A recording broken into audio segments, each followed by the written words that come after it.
Hey, what's up? This is Ronan Summers. I play Fabien in Bloodlines 2, and you are watching Post Game Clarity. Vampire the Masquerade Bloodlines 2 was not received well by many fans. We're here today to talk about how this game actually has the bones of a very good game inside of it and is somewhat of a flawed gem, but it was also overshadowed by the name Vampire the Masquerade Bloodlines and all of the baggage that came with people's fond memories of the first game, which was released in 2004. So, we actually played through the entirety of this game. We have a variety of different experiences. This show is Post-Game Clarity, where we break down games. We treat them as art. There will be spoilers aplenty. We will dissect this game from the storyline to the combat and game mechanics, the open world gameplay, the development history of this game, and its relationship to Vampire the Masquerade Bloodlines 1, which I replayed coming into Vampire 2. Do you guys have any memories of Vampire the Masquerade Bloodlines 1 at all? I never played Vampire Masquerade 1, but I did play the tabletop game. So that was my experience of it. There you go. I did too. So it was strange for me to kind of when we were getting ready for this game, I watched a playthrough of it and I was like, oh my God, that is, very early 2000s. But again, you could see the charm in that game and I can understand why it's left a lineage. Yeah, for me, I played the game originally when it came out, and I remember being... My main thought when I first played the original game was that could have been so much more, which is, I guess, kind of ironic for a lot of people who find that game to be one of those most beloved games of all time and have the same feelings about this second game, which, by the way, there is some overlap with the second game as well, of course, for me. Like, I do think there was a lot left on the table, but yeah, I think the first game, to me, came across as kind of an unpolished gem as well. So yeah, it's interesting how some of the same parallels exist, even though almost none of the same people are involved. Well, for me specifically, just real quick, yeah, I've never played the first game, heard a lot about it, but my only experience really with the World of Darkness was a Crusader Kings 3 mod, actually, a World of Darkness mod where you go back in time and you're playing the ancient old lords and you get to sire whoever you want and you can pick and choose and romance people, and so essentially that game actually has all the choices, sort of unlike this one, but that mod has all the choices that you really probably would want to do, and maybe that the first game has, but so that's my main experience with it. I played a Nosferatu and I was like, what is this? You go into ye olde sewage system. So seeing Nosferatus again. That's right. So, also, guys, it's actually quite a good mod. A Danian doesn't normally look like a Tremere. He did that specifically for this show, so it's a good dress up.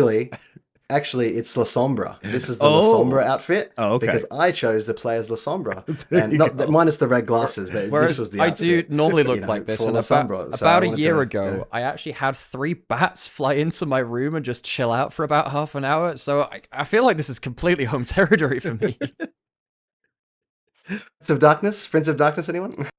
So when we talk about Vampire the Masquerade Bloodlines 1, this game that came out in 2004, I agree with you, Rich. It really is somewhat flawed in its approach, and people complain about Vampire the Masquerade Bloodlines 2. Oh, it's not complete. It lacks all of these choices. It's maybe a little bit single note, but they loved Vampire the Masquerade Bloodlines 1 because of the atmosphere of the game and the fact that it is Vampire the Masquerade. It's very well executed. The characters are interesting. The story is interesting.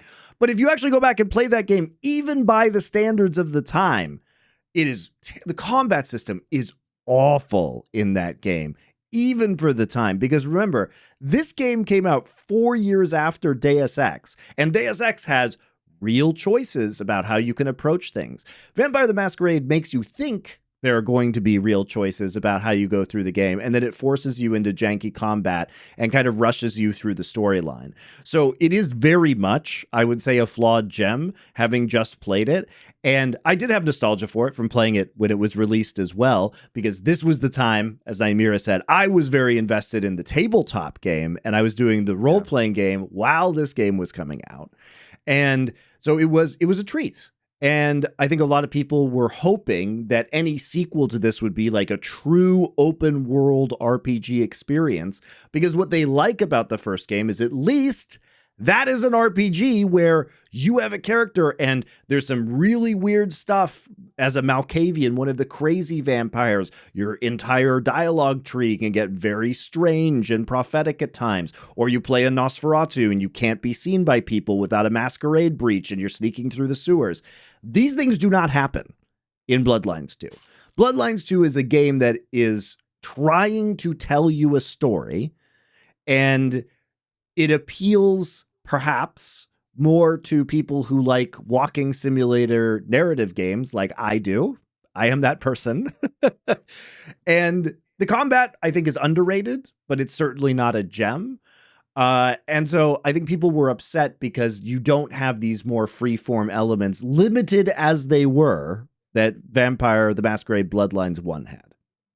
Yeah, by the way, I would just say, just from the off, that I actually think that Bloodlines 2, era for era, is unironically a better game than Bloodlines 1. That's probably like a hot take, but genuinely, because, as you said, it's so story-focused, and the story is brilliant up until a point. I think the ending is obviously fumbled, let's say, for multiple reasons, but I actually don't think, as you said, 2004 is a very long time ago, but it's not so long ago that we didn't have great examples of games with terrific combat systems. Even something which is a pretty rudimentary combat system like GTA 3 existed, right? That came out in 2001 as well. That, as a gameplay experience, was a much, much, much better gameplay experience than Bloodlines. Of course, different budget, different scale. That was a AAA title, but still, I think that this game is the perfect example of nostalgia when it comes to how we perceived the game at the time versus what time has done to our brain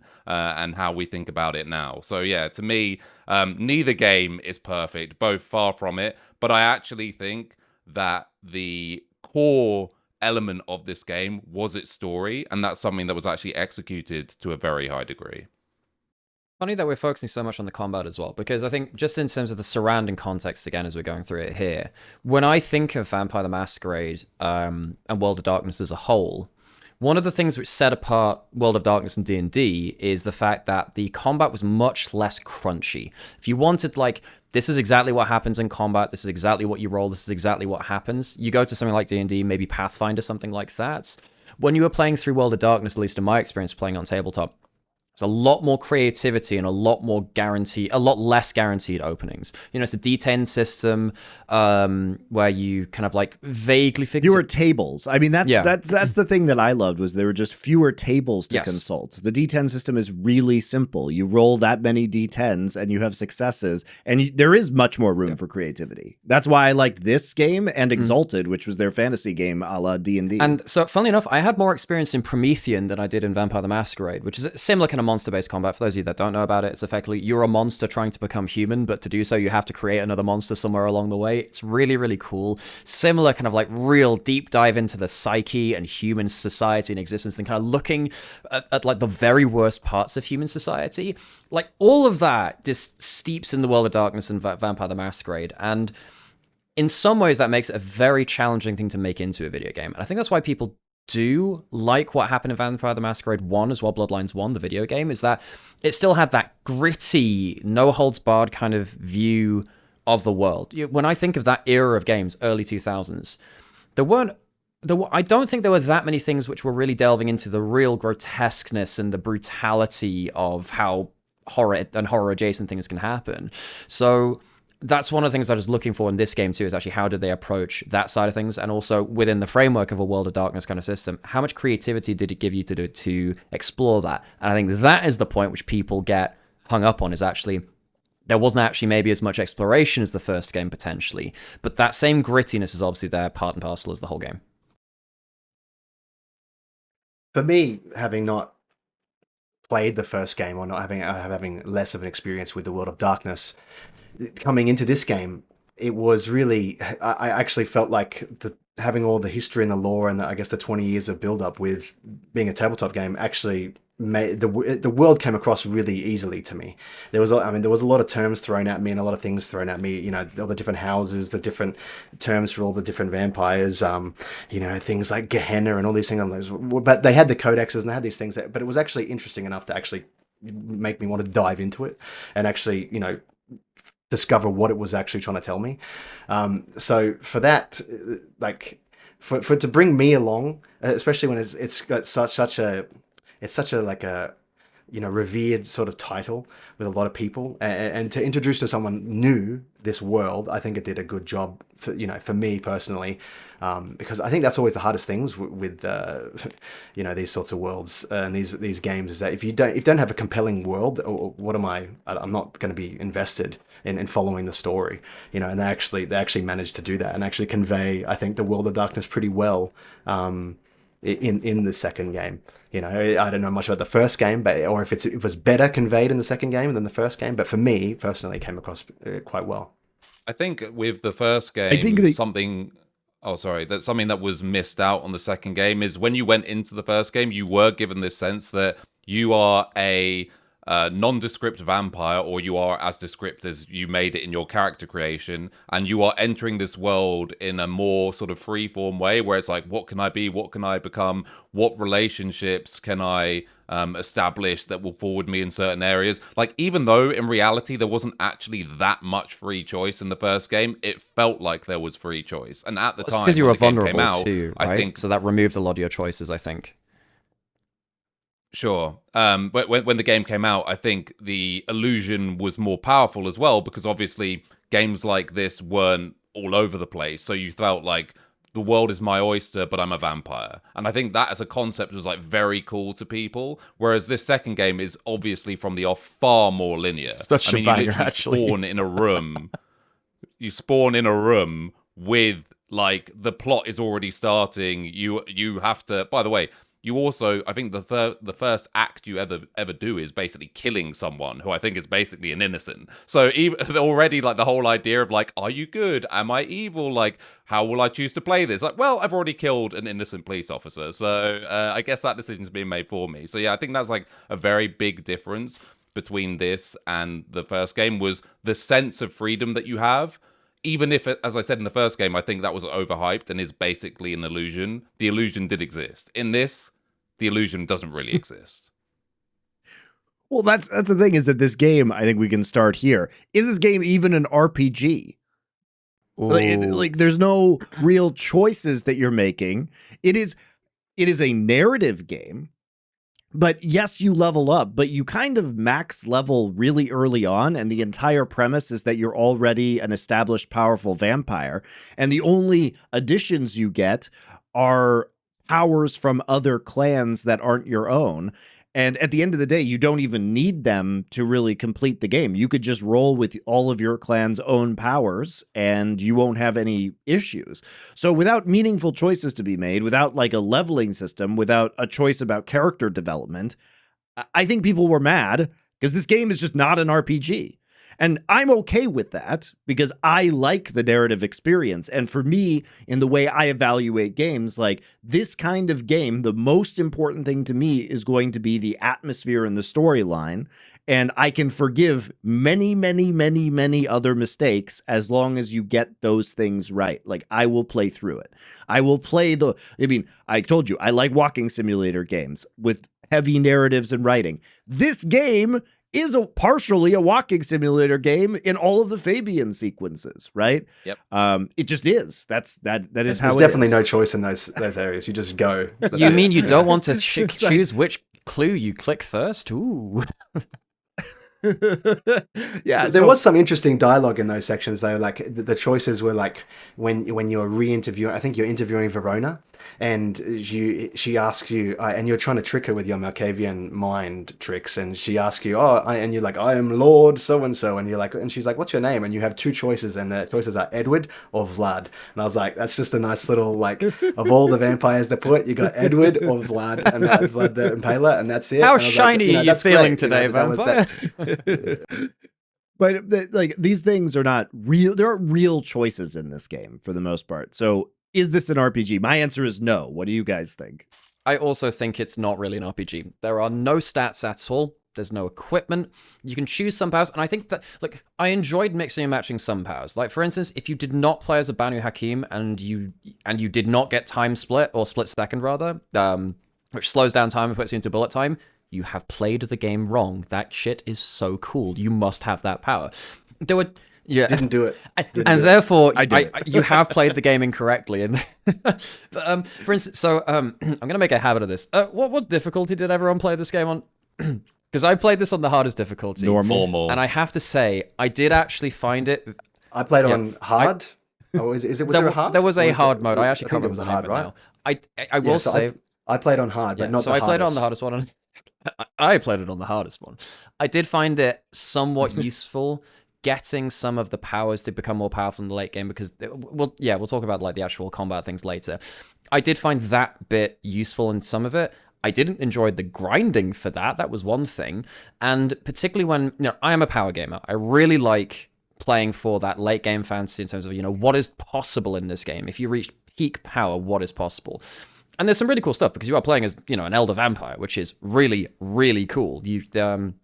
In Bloodlines 1, you played as a fledgling. You are not meant to be that powerful. In fact, it somewhat broke the law of Vampire the Masquerade in terms of how powerful the fledgling was, because there's no world in which like a newborn vampire should be that powerful from that point. There's a lot of stuff vaguely used to explain it, but it was still a bit of an eyebrow raiser. Actually getting to play as like an elder vampire who has some really, really cool powers available to them was very, very cool. But it wasn't really something that you could chisel. You couldn't do that yourself. There was no equipment, as you were saying. The powers, while it's fun to mix and match, doesn't change a crazy amount.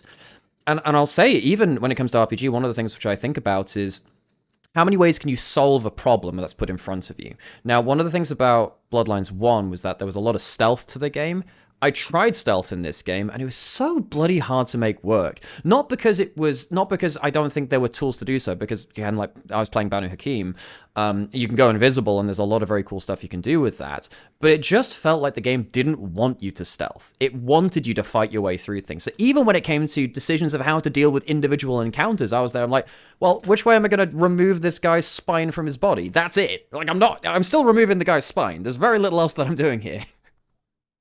I think you nailed the point in terms of like it's not just choices in terms of, and we'll talk about how certain dialogue options don't actually change anything. I think in the same way, you've kind of nailed it in that the game actually wants you to play the physical gameplay part of it in a very specific way, and you don't even have the choice of, as you say, doing the Skyrim equivalent of like sneaky archer, right? Like the abilities suggest that you do, and obviously the abilities do make fights visually look different, but in reality you are basically brute forcing your way from point A to point B, which I guess in the Masquerade 1 there was a little bit more of an alternate approach. They almost did like the Hitman thing slightly in Bloodlines 1. The beginning of the game there was.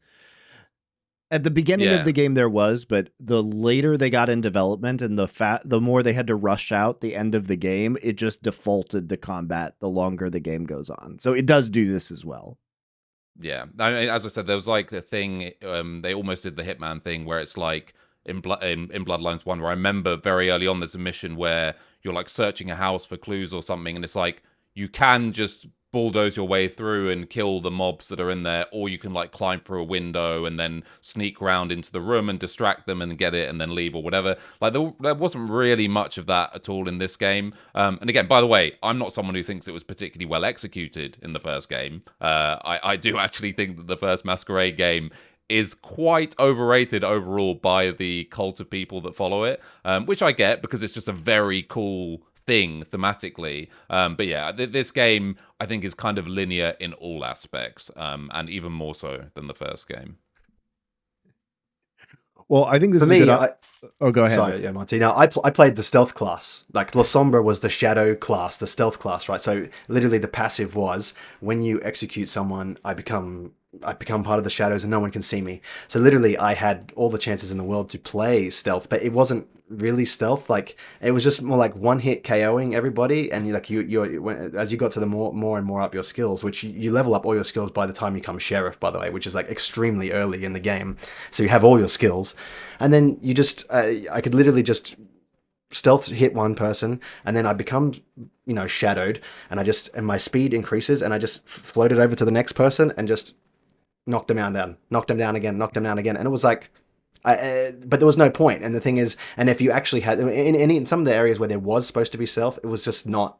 It wasn't actually good anyway, or it didn't actually work properly. So like I would like I said, it was just like I said, it's just different colors. There's a Mass Effect ending. It's just different colors. Mention that game later. Don't you worry. It was just different colors, literally for the same things, the same outcome. So but even though I enjoyed playing La Sombra, like I liked the look of the abilities, the shadow hands like creeping out of the ground and everything, but it literally was just a new skin on the same abilities, basically.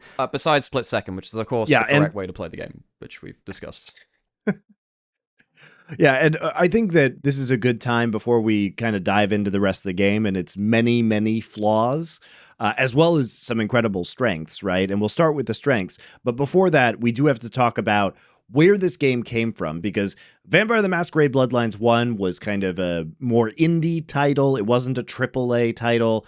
It had a scrappy development. Like I said, it was kind of rushed out at the end, which led to it not being perhaps as ambitious as it could have been. But where it did put its money was into the voice acting, which is still phenomenal today from Bloodlines 1. The storyline, the atmosphere, the experience are all fantastic. Had some really good gameplay moments. I think people will remember the haunted hotel that you go to is a very famous level from that game that brings back a lot of nostalgia.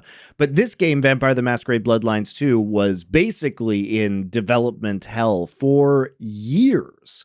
And what happened was the initial developer for Paradox, who's the publisher, Hardsuit Labs, was given this project, and they, for years, basically they announced it, I think in 2019, and then they started announcing delays in about 2020, and then they eventually, by 2021, Paradox said, okay, Hardsuit, you can't make this game. And they gave the development over to a different developer called the Chinese Room that then had to pick up all of the pieces. So basically every aspect of this game was changed along the way. It was always supposed to be set in Seattle from the very beginning. But this was years and years and years and years of tortured development. And some of the game directors from the Chinese Room have said straight up that they never had the budget to create the massive open world, infinite play style experience that they felt that people wanted, rightly or wrongly, from their memories of Bloodlines 1. I would say I agree with Rich that it was the illusion that these things existed. If you really go back and play it, these things didn't exist in the first game either. But people wanted that. They treat it like it was Deus Ex, but it's just not. It just isn't Deus Ex. But having a Deus Ex version of Vampire the Masquerade would be super cool. And very difficult and very expensive to make. And ultimately, that's not what happened here, but the game got burdened with the Vampire the Masquerade Bloodlines name. And later on, we'll have a conversation of, if this game has a different name, do people react so badly to it? Because I think not, and I think people would be much more sympathetic to it. But that's kind of the story. Rich, do you have anything to add about the development of this title? Yeah, I mean, as you'll see on this channel at some point, I did an interview with one of the lead actors, the guy who plays Fabien, a gentleman called Ronan Summers, who spoke a bit to this, and he even said of his own experience that he only came in once the Chinese Room took over, which was very late in development. So something obviously we're going to talk about more in depth in terms of how good the voice acting, which is something that's shared obviously by the first game, is in this game. It's kind of insane that one of the best aspects of this entire game was something that was only decided upon very late on. They didn't even have their lead actor. In fact, I believe Ronan told me that they'd recorded almost everything with a previous actor before he even got involved. And then obviously because, new studio, new direction, everything needed to be done again, at least in certain aspects of the game. So yeah, to me, that is absolutely crazy. I believe words like miracle were used by the studio to describe even getting any kind of playable game out there. And as you said, budget cuts had to be made all over the place. I think when we're outsiders, it's very easy to look at a game and saying, why didn't you do this? Like, Red Dead Redemption does this, or GTA does this, or other open world games do X. But it's like you have to understand that resources are not only money but also time, and you're talking about a game that was delayed a ludicrous amount and at a certain point you do just kind of have to get the product out there. And you'll see things in the open world, for example, which perfectly illustrate this, which is it's not just Seattle, but it's Seattle in a blizzard, right? Which actually allowed them to cut some very clever corners, like, oh, there's barely any people outside, and there's no traffic, so there's no moving cars. So that's a nice, tidy way to get rid of that. Oh, and by the way, half of everything is covered in snow. So aren't our textures easier to make? Well, that is game design 101. I will not have you slandering field of view. Everything's in fog. Do you think Silent Hill would have been what it was without that field of view, without that depth? I'm not slandering. That was a non... This is a non-sarcastic critique. I'm saying they did do some clever stuff with that. But I'm saying it's very easy to, as an outsider, to look at that and be like, oh, well, that's just lazy. Or no, it's very much to do with things like budget. So yeah, I think as Monty laid out, very turbulent life cycle for this game just in the production phase. So yeah, I can't, co-sign the word miracle or something like that. I think ultimately, if the studio or the powers that be really wanted to make sure this was a super polished game, you could delay it, but maybe they made a calculation based on, if it's delayed a certain amount more, then that will impact sales greatly. I don't know. But yeah, I think it's important to lay out that context for why the game is what it is in many aspects. And as I've said from the start, my biggest takeaway is still, I managed to have a good experience playing this game, even if the experience is nothing like what the fandom of the original game wanted it to be. But again, I don't think if 90% of those people went back and played that original game, that they would have the same opinion of it that they had at the time. So it's just one of those things. Yeah, and I can tell you that because I played the original game when it came out and then played it right before this game, and it was not the experience people think it was. But I do agree, and if you look at this game, they had to cut corners, right? And yet, in spite of the things you talk about, Rich, the game actually, the environment of Seattle looks really good.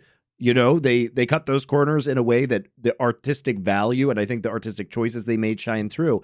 And we'll talk about the good stuff first. And all of the good stuff in this game, by the way, maybe Nymira will defend the combat a little bit, but almost all of the good stuff in this game is the storyline, the voice acting, the writing, the narrative. That's where all the money went. All of it, right? They had a game and they realized we don't have infinite time. We don't have infinite money. How do we make the best possible game under the circumstances where we are receiving this title that is broken from another developer? And the answer was, our money's all going into the narrative experience, right? And I think if you had to make that choice with an IP like Vampire the Masquerade and World of Darkness, which is inherently a tabletop storytelling game, you have to nail that first. They nailed the most important part. And I think for me, that's why this game is actually worth playing, particularly if you are a Vampire the Masquerade fan. I can ignore all of the flaws in this game because, frankly, most of the bad stuff doesn't matter and you don't have to do it. Side quests are garbage. Don't have to do them. Leveling up your abilities, complete trash. Don't have to do it. So let's talk about the main story and what really resonated with you guys. I want to start with Adanian because he's not used to Vampire. I think he's the least used to Vampire the Masquerade. So I want to hear his take on the story because he said he was kind of pulled in by the world and the lingo and all of the depth of the world building. So what was your take on the story? I think the story it's obviously the strongest part of the game. And like, I mean, you said I'm not familiar with vampires. I live in the vampire land, Monty, so Vampire the Masquerade, excuse me. Oh, vampire, yeah. But I do think, a quick note on that is that I do think when I was playing this game, this is the strongest vampire setting across movies, across any game. I think that this has the strongest setting. I think that this really had an impact of like the weight of elders actually meaning like they were elders. And I've seen plenty of the movies. It's like he's just another elder vampire, and he just comes out, and what does he do? He pushes you across the room. Like he doesn't have any powers specifically, and it's like so. But in this, it's like they have specific powers. Like look at the nomad here; he can learn other people's powers. So that I think that part of the world and the world building like. That came through to me, and that's why I do think, funnily enough, I think the second, here's a hot take, of all the movies and vampire games I've played, I think the second best world for vampires is Twilight. I actually think the second best built-up world is Twilight.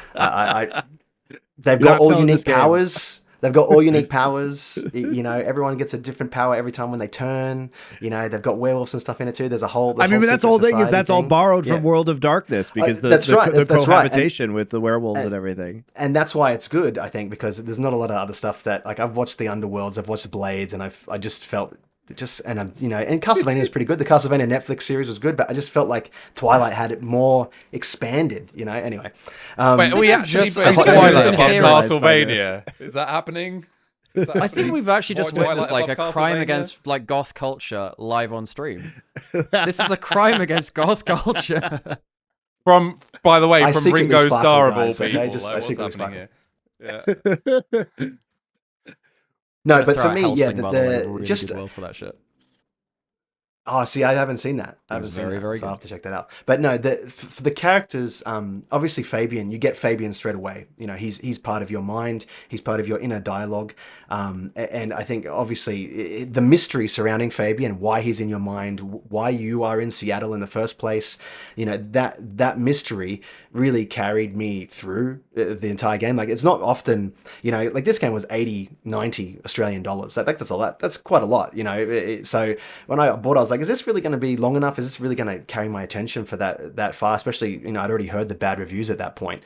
But the story and the character of Fabien, Fire not so much, but Fabien's, there's the mystery, like the Nolan-esque going back in time, telling the story out of place, out of sequence, and then in the end, tying it all back together, where you see Fabien's last moments just as before you start the game as Fire, as the character you play. It was just like, but like, it's not often that I play a game and I'm thinking about it after I play it. But this actually had a mystery and the depth and the levels to the characters where everyone could have been the bad guy. Everyone could have been had motives and had reasons to actually commit certain things. You just didn't know who or why or what. And one of the specific things that I noticed was like after my favorite part of the game was the Willem part. We can talk about that later, but like that part after that, like that's a big revealing moment. And then afterwards you just come out and there's like Tolly, the Nosferatu character. He's just standing outside. I don't know if anyone ever went back there, but he's just standing outside the factory that you just had, where you had this big confrontation with like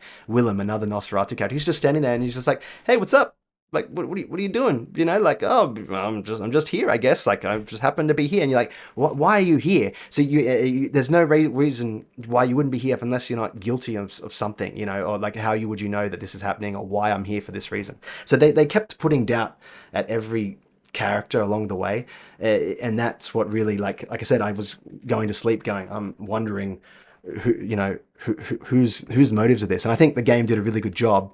At the same time, one of my favorite parts of the game was when you finish your night as the sheriff or as the officer, and you come home and you have like I guess you can call it decompressing, like where you basically debrief. That's right. You debrief exactly what happened and all the notes that you got and all the information you picked up, and that just felt real. Like I've been overseas and lived with other people and done work, volunteer work with other people in other countries. And you sort of go out sometimes and you have a whole experience in a whole day, sort of like what you do in this game. And then you come back home and then you actually you literally debrief and you go, man, that was a crazy thing that we happened today. That person was crazy. This was crazy. But in the context of this, like that felt really real to me. Like, cause you've got this constant passenger in your mind in the game with Fabien.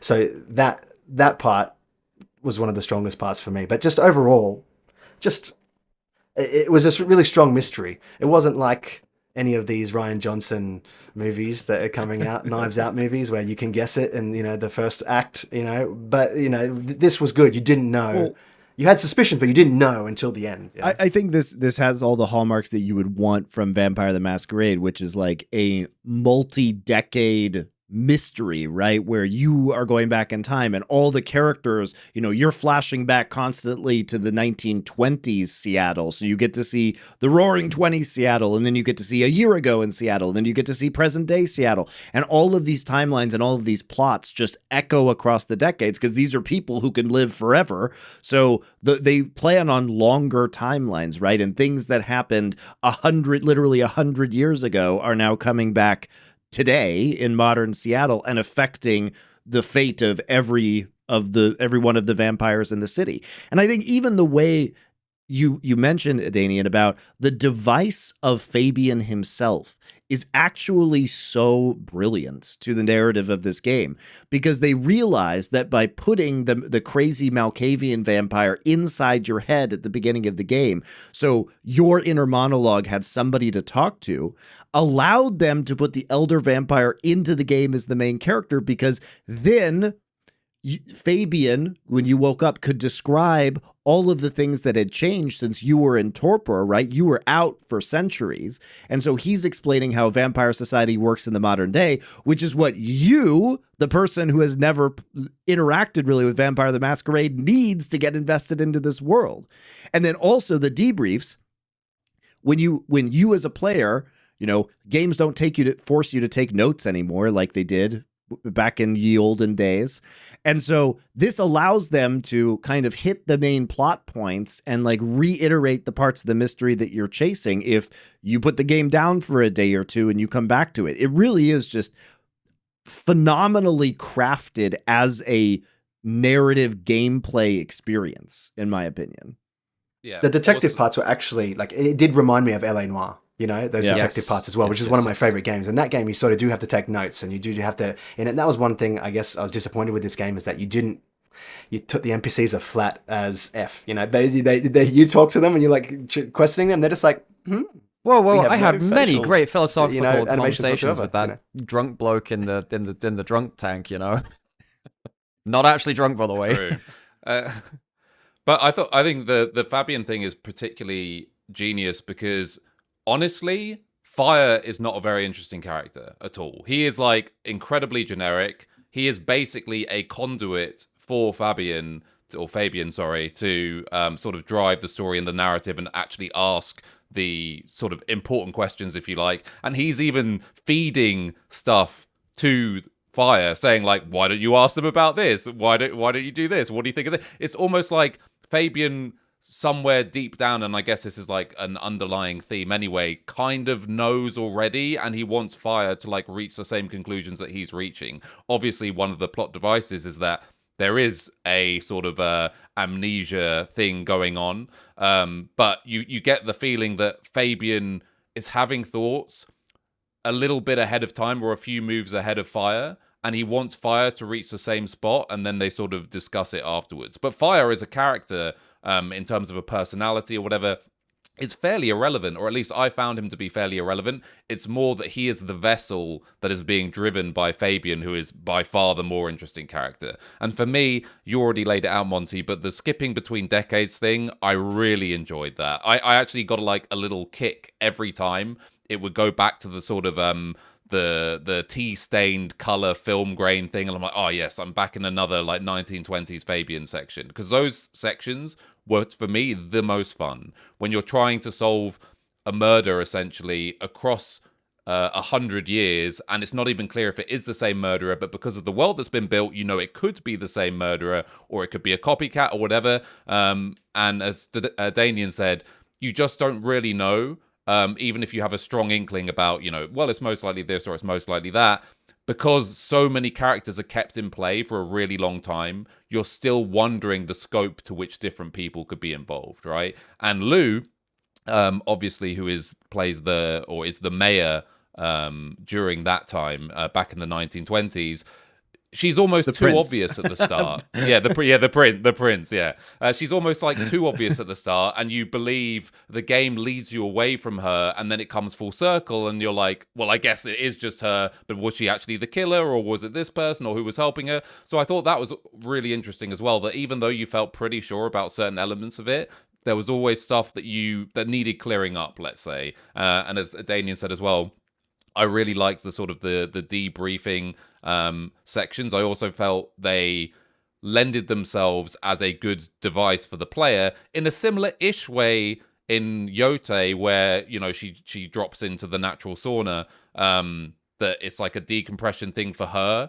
But I think it works better in this game in terms of separating the days, because for people that don't know, this game is separated by literal days. I think it's like 9 days or something, and it's like each section of the game is a day. So I think it's really cool to have everything after each day again come full circle, and you discuss the major points. And I like missed a couple of things. I was like, oh yeah, that did happen, I forgot about it, which was prompted by the dialogue between the two main characters. So yeah, I thought it was really masterfully done, the main narrative. And I agree, like the Willem section was like definitely a standout section. I also really enjoyed the integration of the underground fire museum, which was, I shouldn't use the word fire. I guess that's a bit confusing given the protagonist's name. The underground museum dedicated to the fire of like Seattle, the old city, which is a real event. Fire, which is a real event that did actually happen, and they integrated into the game really well. I actually thought that was like the most one of the most atmospheric parts of the game, and I thought the atmosphere in general in this game was completely nailed brilliantly. I do have some thoughts which I think will probably differ from you guys in terms of like my thing with the open world and the atmosphere is probably not the same as you guys. Like, I actually thought that the open world just kind of did not feel good at all, but the base atmosphere of like the snowy blizzard theme I thought was really cool as an aesthetic. And yeah, I just thought the narrative overall, until we get to the latter part of the third act, was very good. I think it does become apparent in the third act how little your choices matter in terms of crafting the ending of the game. And then obviously the device they use to actually deliver the conclusion of the game is completely ridiculous and haphazard and tacked on. Like, it is basically just a text screen, and I believe there are 6 possible endings, and depending on which ending you get, one of like the 4 different PowerPoint slides changes. That's basically what happens. Which leads me to ask you guys. The city went up in flames and Okay, this is gonna be a banger. Okay, which ending was worse, Mass Effect 3 or Vampire the Masquerade Bloodlines 2? Discuss. Mass Effect 3. The thing about Mass Effect 3 is that there's actually just a Deus Ex Machina at the end, and I agree that none of the choices really matter in this game, and all of the endings are effectively the same, and they all are PowerPoint presentations. It's a voiceover with kind of not even very interesting still images, and it doesn't really tell you. It's like anything. Less than a minute long, Monty. Yeah, it's terrible. The final thing, it's like, oh, you played a 30-hour game and for 1 minute of resolution? Okay, I'll give you my answer for it, okay? Vampire the Masquerade Bloodlines 2 is saved by the fact that it's not a trilogy and you're only losing progress for one game. Now, the original Mass Effect 3 engine, and yeah, but this wasn't even connected to the first game, so does it even count at that point? At this point, I'd say it's basically just a standalone. Look, the Mass Effect trilogy, for me, it's very close to my heart. When they redid that ending, I think it ended up getting a lot more nuance, and luckily there's a lot of mod support for it. I think one of the problems with Bloodlines 2 is that, well, they've done a lot of post-release support, which I wasn't expecting them to do, actually. I don't think there's any fixing this ending. This ending kind of cut down what was actually a very solid base. Now, in terms of my experience of the whole narrative, the first about 6 to 10 hours, maybe, I was really intrigued. I cared about what happened to this place. I cared about the mystery, as Adania was saying as well. And I cared about what happened to the characters. The characters were very intriguing to me. You know, I enjoyed figuring out what is going on. Even the red herring. Sorry, even the red herring of like Santiago, the famous vampire killer, who's a human, who's been, and the crosses and like the whole setup of like that. is like that's a major plot point all the way until like almost the very end, and you're like, who's this human that is killing and be able to kill vampires? And that keeps coming up in every scene that you go to, that there's this human, there's a scent of human, and no one ever gets a clear visual of who it is, and so that keeps running out throughout, and that's just another thing that that sets it up. But yeah, and that mystery held pretty well throughout, actually, particularly in the first couple of hours of the game. The first I was playing it. I probably played over the course of like a week or 2 weeks, just playing, an evening on it. And that mystery did keep me entertained. But the reason they could keep that going is, look, there's no arguing here. The best part of this game was Fabien. Fabien was by far the best part of this game. I thought he was a fantastic voice actor. I think that he was... Yes. And I think that one thing which I've actually come to recognize through this game, which has... There are some flimsy points of this game in terms of the narrative too. Like, I'm not completely sold on the narrative. As Rich was saying, some of the third act stuff with what happened with the whole ending. I didn't really enjoy what happened with the conclusion of the Hunters stuff. That felt a little bit weak as well. The way that the payoff happened let down a little bit. And some of the way that some of the characters were integrated too, particularly like the primogens around each of the clans, I wanted them to be bigger characters, just do something in the game, because basically they did nothing besides a couple of side quests. What kept me going? Hey, but you can sleep with every single one of them. Yes, I did. The thing is, well, that's another thing too, because look, of course I tried it. You got to experience the whole array of experiences. You got to try Mrs. Thorne. That did happen. Just that did once, happen. or 5 times. By the way, genuinely important. But this is a side topic. But like, I do really like the fact that this, like, every one of the primogens you can basically sleep with. You can have like romantic. It's fade to black stuff. But I like that it's just like, oh, it's an old woman, whatever. We won't do a scene for them. I'm glad that they give you the option, right? Particularly because like, Vampire the Masquerade is very tightly tied with something, just everything kind of kink and queer and a bunch of other stuff in there too. It just gives you the options. You can do whatever the hell you want with that. I just wanted there to be more with these characters, because the romance was basically that. Unless you want to talk about the Safia stuff at some point, which was a whole thing as well, which that one I felt really didn't deliver. The problem I have with the Safia thing was, I saw it was very obvious, okay, this girl is really, really forward. There is something wrong here. And I thought, but it's too obvious for her to be doing a bait and switch, right? Surely that's too obvious. It wasn't too obvious. And then when finally the rug pull comes out, haha, I was evil all along. I'm sat there like, you could have at least done a token effort. Come on.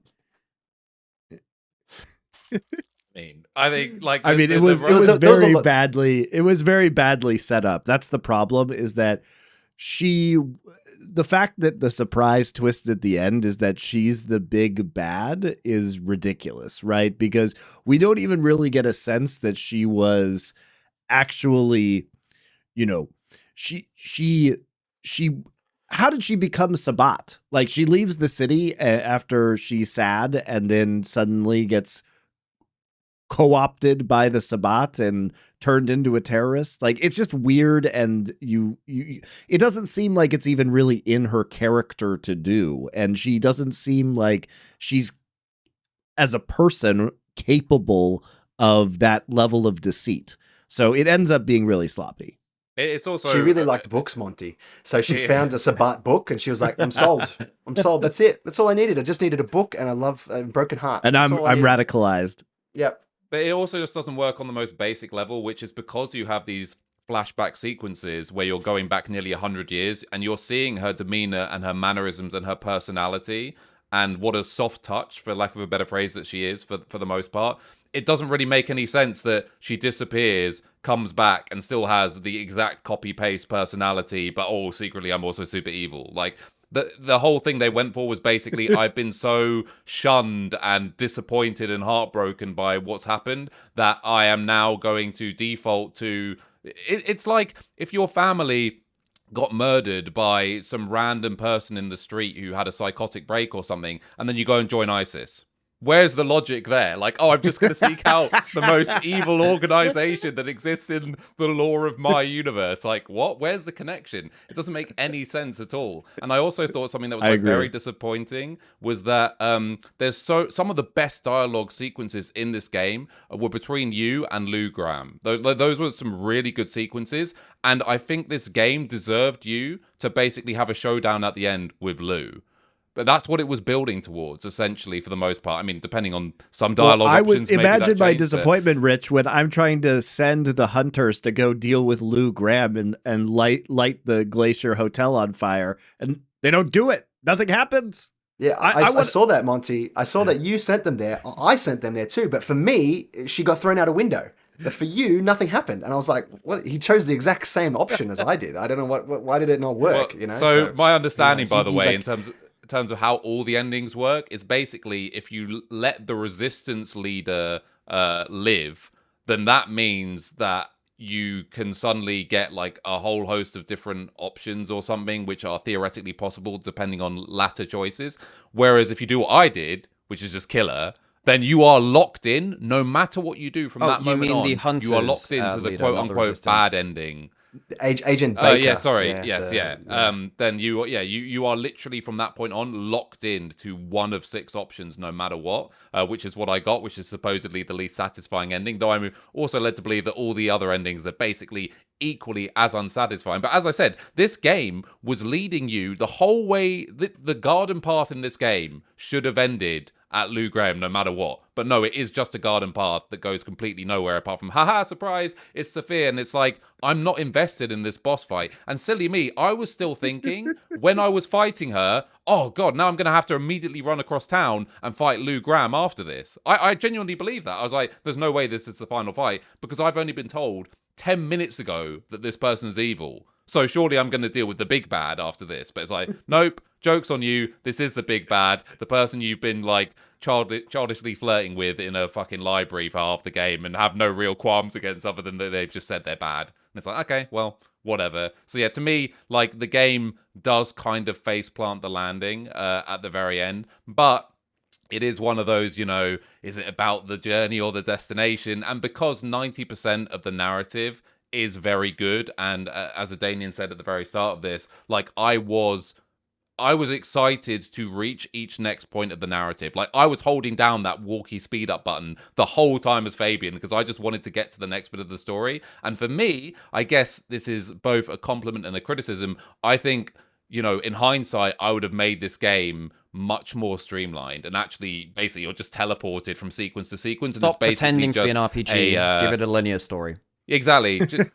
No, but I mean, I would even strip the combat out. I'd just be like, here's what do they call Well, that's them? initially what the Chinese room wanted to do. Exactly, just make it the walking simulator God wanted it to be. That's what the Chinese room wanted it to be. They are a studio which do exploration games, and it's just they had to then strip the combat. They had to, strap the combat onto it, but that wasn't their idea. In fact, they wanted this game basically just to be Fabien discovering things, and they are really, really good bits. Now, yeah, I think there's a lot of problems with them.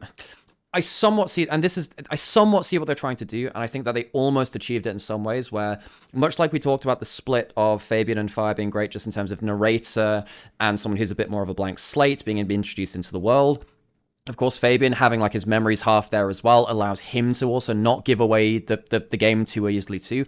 I love that. You were also separating out different aspects of the game. Fire is just fire and fury, combat all the time. It felt very. Some people don't like the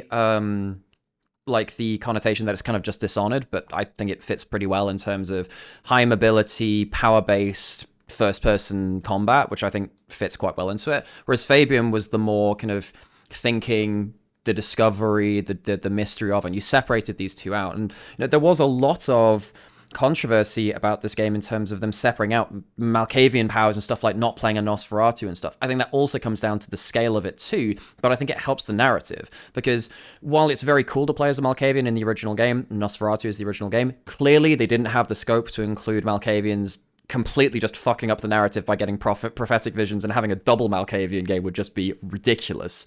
And Nosferatu, you'd have to design an entirely new biome in terms of just all of the sewer systems to get around the city. I understand why they had to strip them out.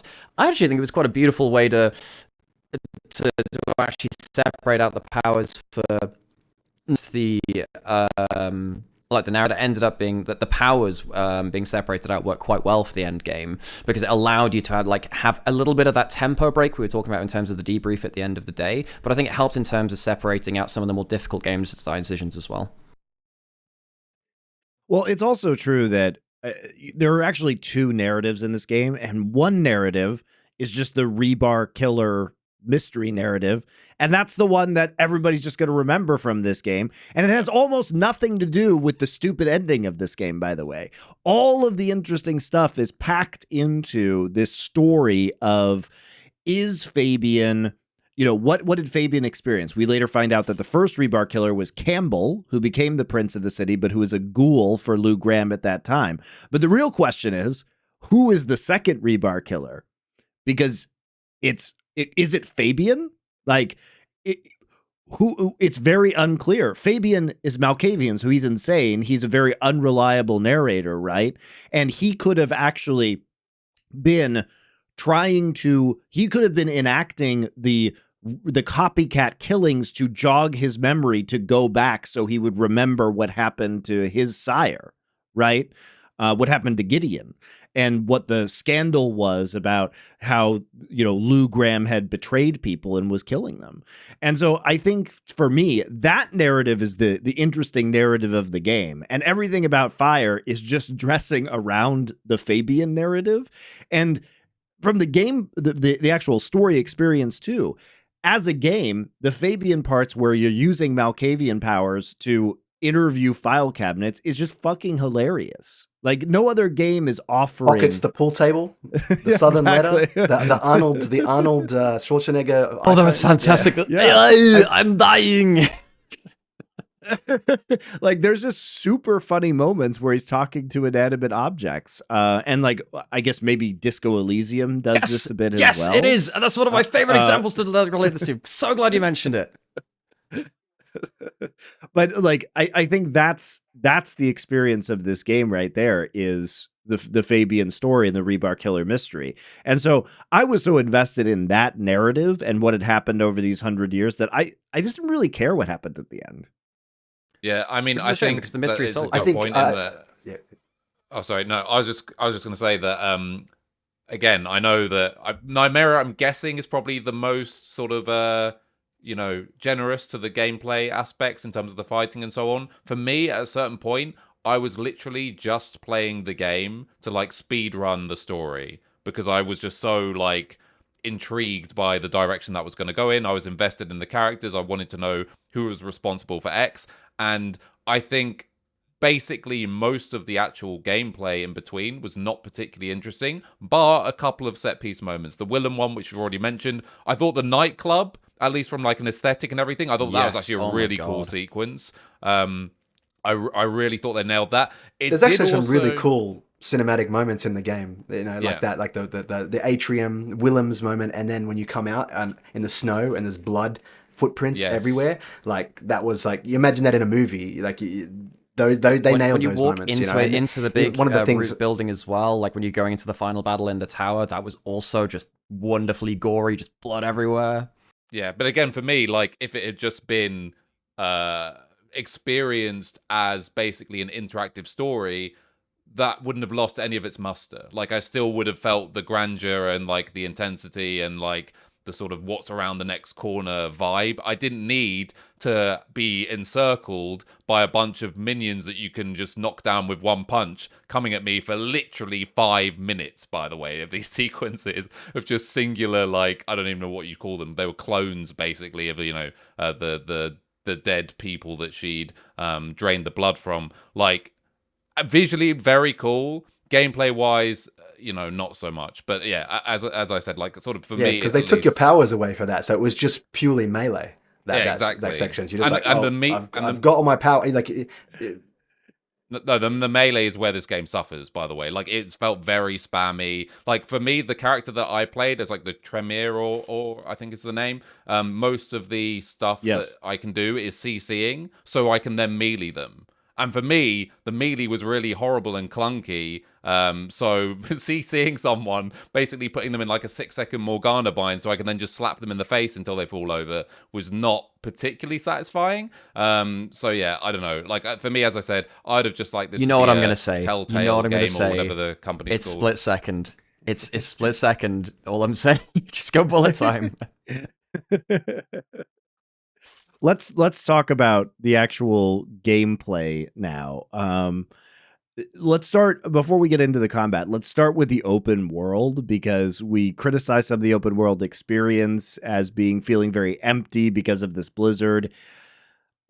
I don't understand why we have this open world. Like, it even feels forced that we have to traverse this open world. I can't fast travel in this game. I am forced to just run over and fly over these buildings in Seattle.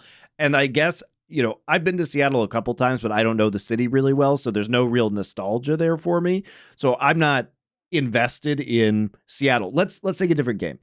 The Spider-Man games, right? The Marvel Spider-Man games that show you New York. Now, true, I used to live in New York, so obviously it's fun for me to go around New York and like see all the buildings.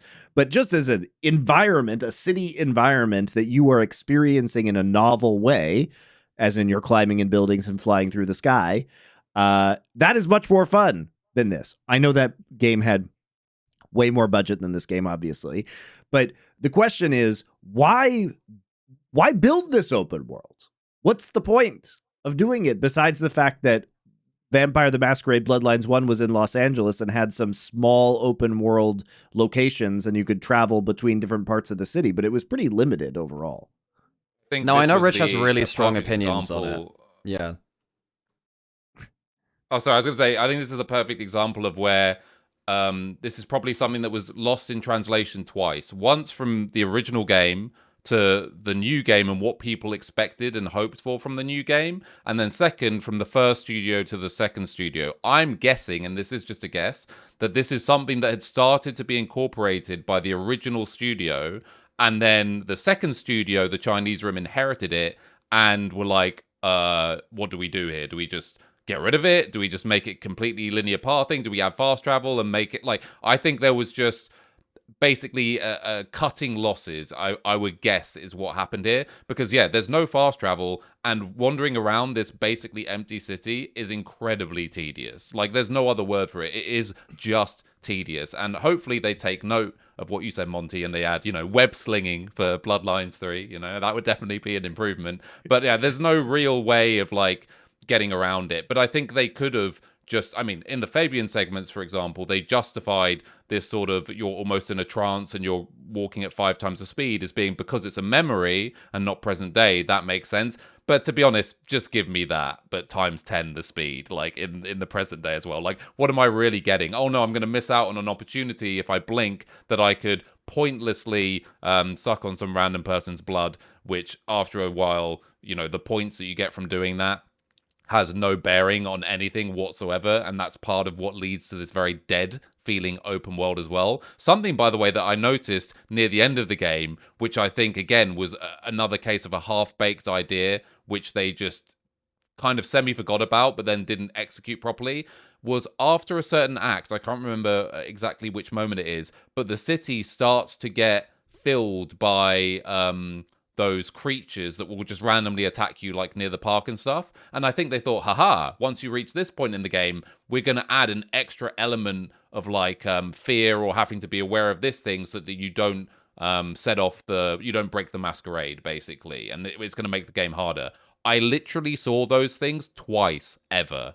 Literally twice ever. And even then, like, dodging the masquerade is so arbitrary once you know how to get around it. It's not like you've got 5 stars on GTA or something and you're like, oh my god, what do I do here? I have to, hide and then get a car spray painted, and then, like, it's just, you just go down an alley, you climb up to the top of a building, you wait 5 seconds, and boom, you've evaded breaking the masquerade. So yeah, I think these were a lot of different concepts that they wanted to have down, were probably written in there, things we need to include in this game book, but then they probably just ran out of time to properly incorporate any of these ideas. So yeah, the open world is just very flawed, very empty. It's just purely there to function as a space for your character to move in, ultimately, from point A to point B. The whole, we're going to have it like Bloodlines 1, where you can talk someone into following you down a corner over the pretense of either giving them drugs or sex or whatever it is, and then suck on their blood. Like,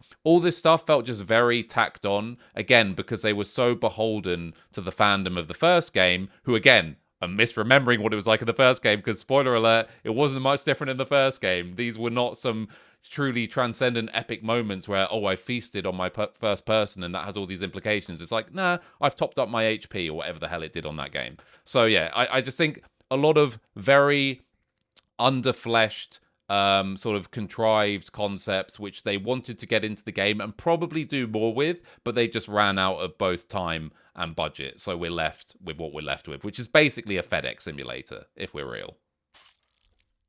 You actually do Look, some Rich, FedEx look, missions I know- as well, which is quite funny.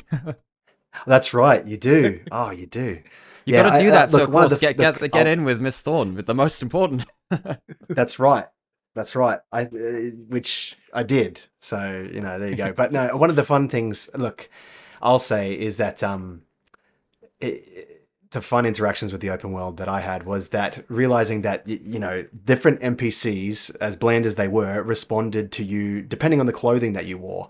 So I dressed up as a priest and I went around seducing people that had priest issues into back corners. Does this inspire your and bringing outfit them in, and at I'm all like, for yeah. today? At all? Anything? This is a La Sombra outfit. The priest was the end game La Sombra outfit. So yes, they do happen to have a lot of the cross. I was going to say, I don't remember seeing many iconology children and in the stuff going street. on I'm not with sure them, how yeah. that would have benefited you, but fair enough.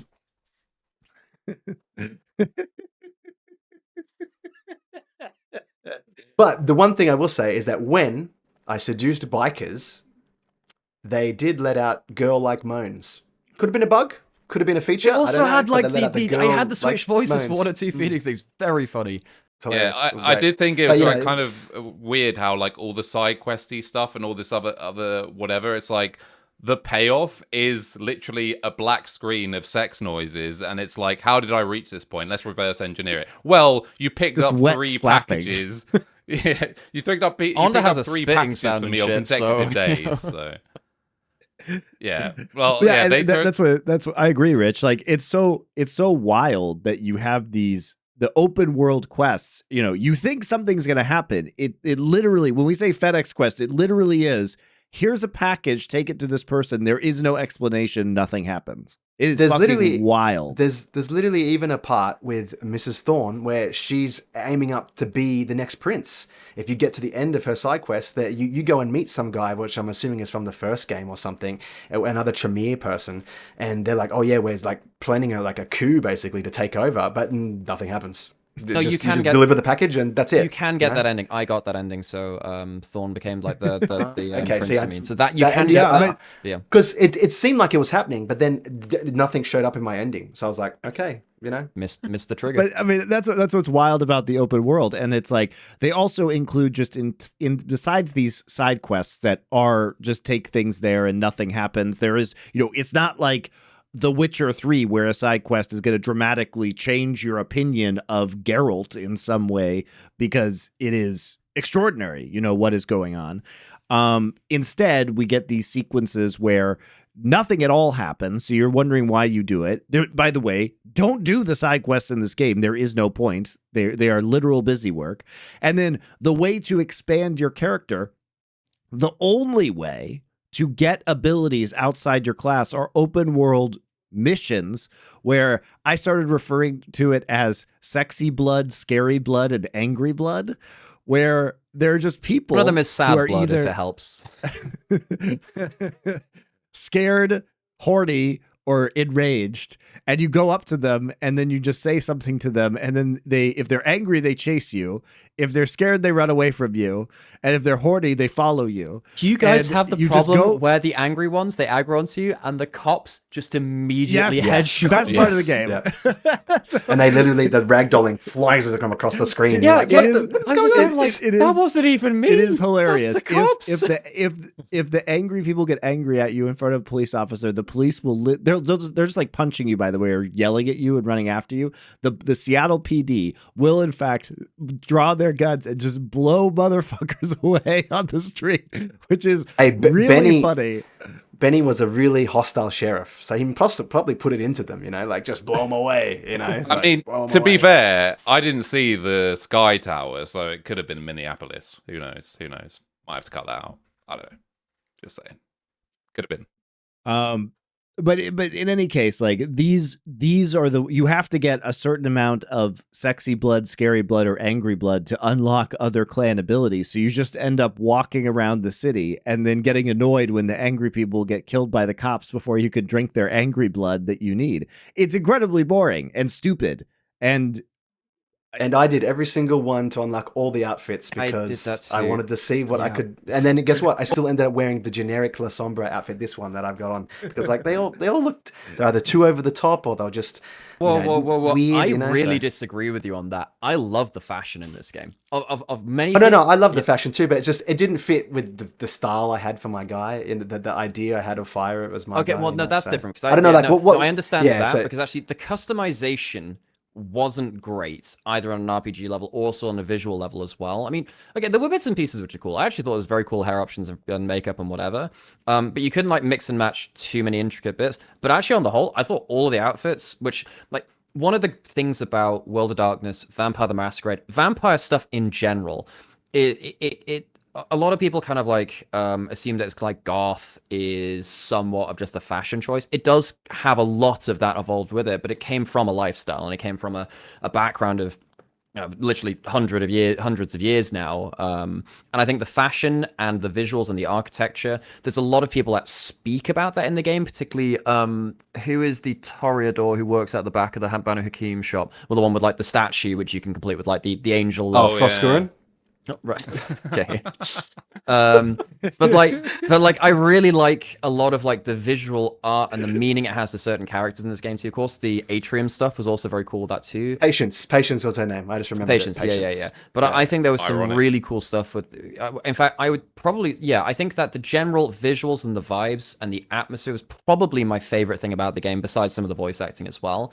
Tying that back into the open world, there were some beautiful moments just after you exited a mission. You come out of the tower, and this annoyed me that this didn't happen much. You had those moments the music started playing, you're in this blizzard neon lit city and the music starts coming on in the background. And one of the things which really annoyed me about this game, about the open world, is that I felt like they didn't lean enough into something which the original game did very, very well, which is having like a really solid soundtrack to go alongside all these aesthetics as well, which I think adds to the open world experience. I mean, did you guys catch, by the way, there's a Blade Runner 2049 reference in this game on one of the rooftops, which is very, very cool, which is the you look lonely, I can fix that sign, the neon sign somewhere on a roof. Like, adding in all of that kind of neon streets dreams of the blizzard and the music and just occasional moments like that. I actually really enjoyed my time for the first about 10 hours in the open world, finding all of these different locations where you'd have very different environments in the lighting, seconds apart from each other. And you've got like these green exit lines and lights, and the red light, kind of the Chinese part, the gate and stuff like that, and a couple of different places. I really enjoyed the different environments in the open world, which the problem is there just wasn't quite enough of it.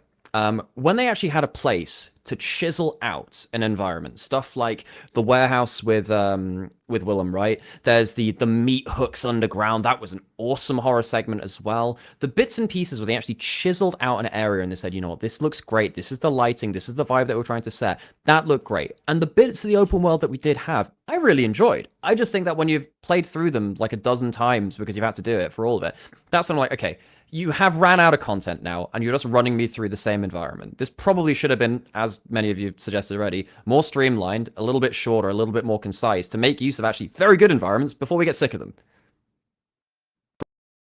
Those details in those really like fleshed out areas were great. Like Willem's, you finally get to him. You know, he's like the lore keeper of the Camarilla, right? So he's got like giant libraries up everywhere. And then if you look on the ground, there's like hundreds and hundreds of like VHS tapes all over the ground everywhere. You know, and the same thing when you go into the atrium, like you're like, you know, because they had all those like husks of people everywhere. There's like, and you're like, wait, so they've captured these people and they've bled them dry or whatever and turned them into these husks. But like, what did they do with everything that they owned? And then it's like, when you're going through like the apartment block that's like next to the atrium, like you're going, you know, it's like a rundown apartment complex. There's like just boots and clothes and boots everywhere. All, you know, of all these people that they just stacked up and taken to be those drones in that fight at the atrium with Ysabella. So there's like those details, like you're saying, that when they really fleshed out those areas, they were really good. And I just loved looking around, especially on the other detail was when you went back in time to the first meeting with the two princes, I think it was so Lou and Rosalind. Rosalind, yeah. You see, you got a banquet, the fancy banquet at the top of the tower of the iceberg. What is it, the Iceberg Lounge or something like that? And then you go in there and you're Fabien for the first time, and there's just body bags of people hanging off the walls, and but people on the table, like laid out in a bag. Yeah, and I'm just like, that was this really is just cool. like really nice, like really nice world Glacier, by the way, building the Glacier details. Oh, the glacier, that's it. Yeah, really nice world building details that you just. That you see, you noticed them in the open world, but I didn't particularly notice them in the open world. I did notice the lighting. The lighting was great, but like I noticed them in those smaller areas, because the open world sort of it did, like Rich said, it did just sort of blend into a big snowy neon environment. Well, I love the neon. Really like big snowy neon environments. One of my favorite games of all time. It was great. It's just it's Halo I didn't notice the ODST, details as which much. Which is basically just Well, Neon City, and I really like that. I think the problem too is that the existence of the open world environment also did things to the Vampire the Masquerade lore, which made a lot of fans really mad. And I'll give you some examples. So the problem with the open world is that you have to introduce masquerade breaches. In the first game, you have a number of masquerade points that you have, and when you breach the masquerade that number of times, period, the game is over. You are killed for breaching the masquerade. And this, like Rich said, you could just run up a building and it goes away, and you could breach the masquerade an infinite number of times, and as long as you just jump up on a building and vanish, it'll stop.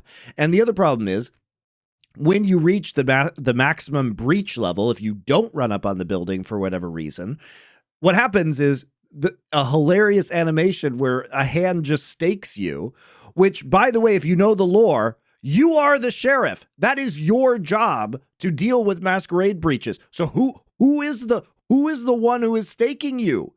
Who is it? You can't be the sheriff. It's Tully. It's Tully. He was always there. He was always watching. We didn't see him. But He's you in know the what shadows. I mean? He's It's like, Nosferatu, it's so you know? you can't tell me that my character is the sheriff and then have a random person just stake me when the masquerade is breached. That's literally my fucking job to do that. So that makes people mad. And the other thing that makes people mad is that there isn't the hunger in this game. And the hunger is a core part of Vampire the Masquerade. And it was in the first game. If you don't have blood, you're going crazy and killing people and breaching the masquerade. And they introduced the hunger here because the entire plot is based off of Fire waking up with the hunger and killing Campbell and Fabien, right? That's the start of the game. And they just get rid of it. It doesn't matter if you don't have any blood, and like, if you don't have the open world, you don't have either of these problems that make fans, like really hardcore fans of the lore, very angry. So to me, it just introduces more problems than it solves. It gets super boring, and we can't. It takes away from both the world and the narrative, which is the primary way to enjoy this game. Well, there you go. We'll move on. How about combat and game mechanics, guys? Let's talk about, is the combat system actually effective at creating the fantasy that you might think of if you're a tabletop player of Vampire the Masquerade? You already know what I'm going to say, right? We split second. Well, look, I think it is. Yeah. I think it is, like, it feels true to the spirit of the game if you are a powerful elder vampire that you would have these abilities. So, you have to separate out into a couple of points. I think that the powers feel good. I like the powers. I think they're satisfying. When I was watching you play with like the blood explosion stuff, holy crap, that's satisfying. What do you mean you could just make a guy pop like a balloon? Like, that's awesome. Cool. And when I was playing with the Banu Hakim, which is again like very stealth assassin kind of thing as well, like getting like a triple decapitation with the knife hand as well, there are some very, very satisfying moments. The melee start of this game only works in one scene of the game, really. And that is the atrium fight. That's the only scene I like the no powers melee only, because it felt like you were part of the Matrix, and it was this like rhythm-based kind of like dealing with these kicks and all these people coming from all sides. I love that bit. Besides that, I think this game did hard. That must have been a difficult fight too, because on the harder, are you on hardest? Yeah. On hard for me, it was actually a struggle. I watched Monty, and Monty's just like, He's Oh, no. I had to do that, like... telekinesis handing I his had to way do it, through like, it. 10 times. For me, it was hard, but for you, it would have been way harder. It took me like 10 tries, but I have to say, I really enjoyed it. I love the vibes. Again, that felt like Blade or Matrix, this kind of like death clubs where you've and again, like I live in Berlin. There's actually a club here which is with the where they film the Matrix. So I've steeped myself a little bit in that culture, like in the last few years as I've been living out here. I love that. You can just walk the streets of Berlin and see that culture. Kinda. You know, I've seen it when I was there. You know, it's just on they're catching a tram or the bus. You know, it's like, But basically, when it came to stuff like the parry system, I don't think this game needed it. It didn't manage it very well. Where effectively you parry by dashing into attacks, dashing forwards into them. The actual dashing and the kicks and stuff reminded me a little bit of Mirror's Edge, and that's not a bad thing. I actually enjoyed bits and pieces of that, but I thought the parry system felt not great. It felt very unsatisfying. It felt very inconsistent, and that took away from my experience of the game. And what that led to was effectively, much like we talked about with the narrative and the RPG mechanics of the game, it increasingly felt like the game wanted you to play the game a certain way. And it tried to give you some token options to play it, but realistically, when combat actually started fully, you're kind of playing the game in a certain way. Now, I did get to a point where late game, I think I had chosen probably the way that the game had wanted me to, which was effectively, I had the Banu Hakim stuff, but I did spend some time to grind through some of the extra points. So, what that meant is that I unlocked the entire trees of other things to get their perks, not the passive. That's, you never get the passive of another bloodline, but the other clans. But you do end up getting an extra perk. So what I ended up doing was like crawling, right? You got the crawling one. I think so there was one that you get you get a couple of ones like that. The one for Banu Hakim is that you go completely silent after you feed, so you don't go invisible, but you go silence. But basically, anyway, there's a couple things. I might maybe confusing them. But what I ended up doing with my full build is effectively, I'd heal more. I couldn't get attacked by mortals while I was feeding. And the thing which really sold it for me was, I think it's the Tremere one, where you feed, you get a random extra point after feeding as well. So I had a 1 in 4 chance of immediately re-unlocking Split Second. This is why I love this skill so much. There was some awesome cinematic moments. So I saw the vision of how the game wanted to be played, which is I stop time, I move around speed of a bullet, I feed on someone or assassinate someone, and I immediately, in a 1 in 4 chance, can unlock that again and just chain split seconds together to just get this massive assassination chain working. That felt so ungodly satisfying. If you pair that up with the telekinesis as well, where you have just like there's this one fight at the end of the Hunter's room, the Hunter's storyline, when just before you meet Mother Hen, the leader of I completely forgot that name, by the way, Mother Hen. What the hell were they thinking? She came in so late and was just not there enough to really make an impact. And then you can just immediately kill her as well, which locks you into one ending of the game. And I'm like, okay, thanks for ruining my RPG decisions. But there's one room just before you meet her where you have like 12 weapons just in weapon racks. And a lot of people didn't like the telekinesis in this game. It was very clear that the game wanted you to use it. There were some very cool moments where, again, much like Mirror's Edge, which is one of the combat for games which I think it relates closest to, where you just like pick up a sniper's weapon, one-shot the next guy that comes in, throw the empty weapon, pick up their weapon, you just kind of chain these telekinesis things through. You could tell when you saw the vision of the combat, felt really good. However, I've seen a couple of streamers like Co-Carnage played this game. He just didn't want to play the game in the way that which the game really felt towards it. And that's fine, because the way he wanted to play the game was something that they gave him an option to. It just didn't feel satisfying. And I think that is the crux of the game. If you don't see the game in the combat sense of it, for the way that it wants to be played, I'd imagine your experience wasn't great. For me personally... It reminded me really quick, Namira. I'll just quickly... When in the beginning tutorial, you use the telekinesis, and they're like, you got to sneak past this guy. Otherwise, he's going to catch you. And if you get caught, it ends. And you pick up a glass and you throw it to the other side of the room. And then he goes over there and you sneak past. That's literally the only time you'll ever use that in the entire game. That's it. True. That is literally it. And it's just like, I was like, oh, this could be cool. I'll tell you one other thing. So I saw Monty do this on his stream, and I did it on mine as well. How many of you completely ate shit when you picked up the propane tank for the first time and just threw it into the ground in front of you? Because we both did that. I saw you do it, Monty. I did it too. Like, wow, this is going to be great. Oh shit, I'm on fire. I didn't. I'm sorry. I thankfully. I didn't do it. I was way up high on a railing when I threw that down onto like one of the heavies. You know. I was too, and I slammed it into the ground in front of me.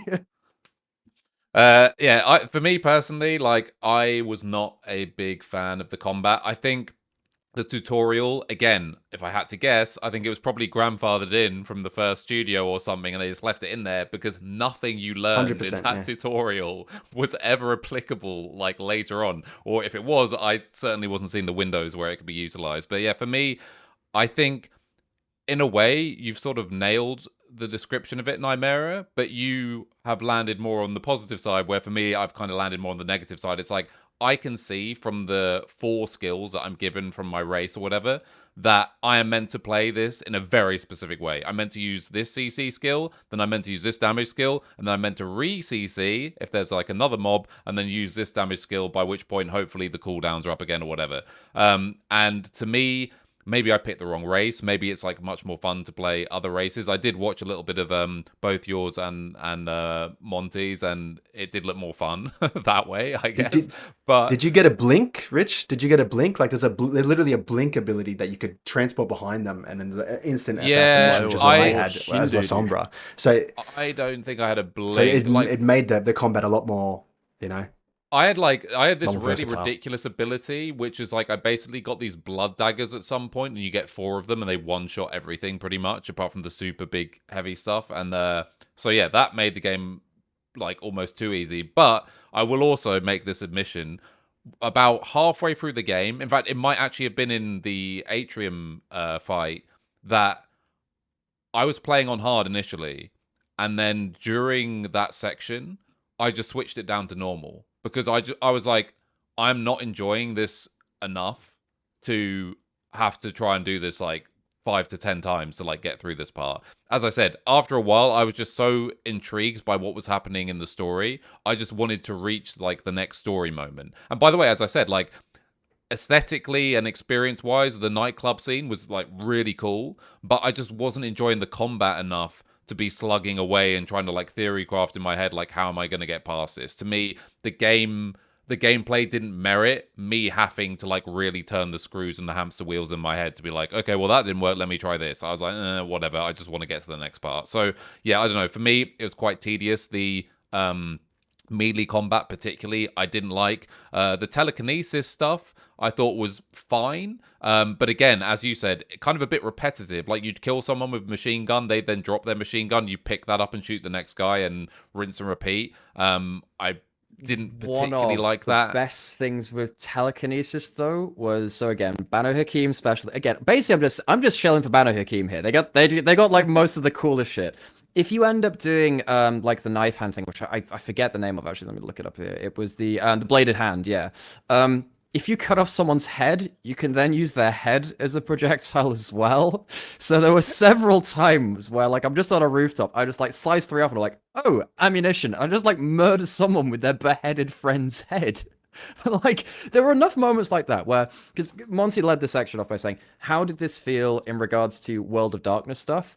Some of the stuff I was doing with specific powers like that, I just sat there and like, okay, yeah, this is pretty aligned with what I would do on the pen and paper tabletop, where it was very kind of fluffy, where it's like, you have to describe all the brutality that you do. There were bits and pieces in it, like the blood explosions, again, this bit using a head as a projectile. That really made me stop and think, oh my god, that's actually pretty crazy, and I really enjoyed bits of that. Yeah, I think the quality... For me, the initial... Yeah, go, Rich. Yeah, sorry, I was going to say the quality of like the animations and the abilities themselves, I thought was pretty good. Like I'm not even complaining about like the actual interactions of, you know, you press this button and this is what happens to the mob or something like that. I actually thought it was like relatively decent quality. It's just the actual gameplay experience for me of going through those steps felt too systemized and not like sort of freeform enough. And I felt that, I don't know, like it became a bit repetitive. Also because I don't think there was particularly good enemy variety in this game. It felt like 70% of the time you were just fighting those thugs or whatever they were called. I don't even know. Yeah, like thin bloods. Yep. Yeah, it just felt like fairly repetitive from that standpoint, and I was kind of doing the same things on repeat, no matter what the situation. And then one of the times where you have your system taken away from you, like in the nightclub fight, that's just replaced by me literally button mashing like melee buttons. So yeah, for me, I think again, it's with everything gameplay related in this game, the foundational stuff is there, or maybe not even the foundational stuff. Like there's a lot of good stuff in there, but I just don't think it's fleshed out or polished enough to really work. And even like on the Fabien sections, the idea that you have to like feed to get your interrogation powers back, it's just another aspect of like how contrived that was. Yeah, lots of the gameplay elements just felt very contrived. There were so many annoying things actually. Yeah. I'm interrogating someone or something, and it's like, okay, one more question to ask. I've run out of blood or whatever. And it's like, as Monty said in the previous game, where you had the sort of the hunger system, this is just the we're going to annoy the fuck out of you system. And when you think you're about to make a breakthrough, you have to travel across the map to feed on someone before you can progress the story. And it's like, okay, back to FedExing. Like, holy moly. Well, I'll tell you. Okay, I'll tell you my two favorites kind of combats. One was when you had like you were third partying a combat and you can kind of play off the two against each other. They were very, very cool. The other one was when the typical open world style thing where you put the two factions against each other. You're like, oh, that's good. You know, and that's I thought that was really cool. And then the other one, which I really enjoyed, and this is the bit which actually, again, we keep coming back to this for this game, where there was the bones of something really cool in there. I really liked the boss fights where you saw the powers that you could have used against you. So when you faced up against who was the sheriff before you? Benny. Yeah, Benny. When you faced up against him, when he was using all the Bruja powers, like that was really cool. When you're suddenly like, oh, he's using the ground slam. I saw that in the preview. That's bad news. That was really cool. In the last boss fight, and the charge, he used the charge, as well. Yeah. So he was using the same powers that you potentially could have access to as well. And then you faced up at the end of the game against Safia. He's using a ton of blood magic as well because she's Tremere.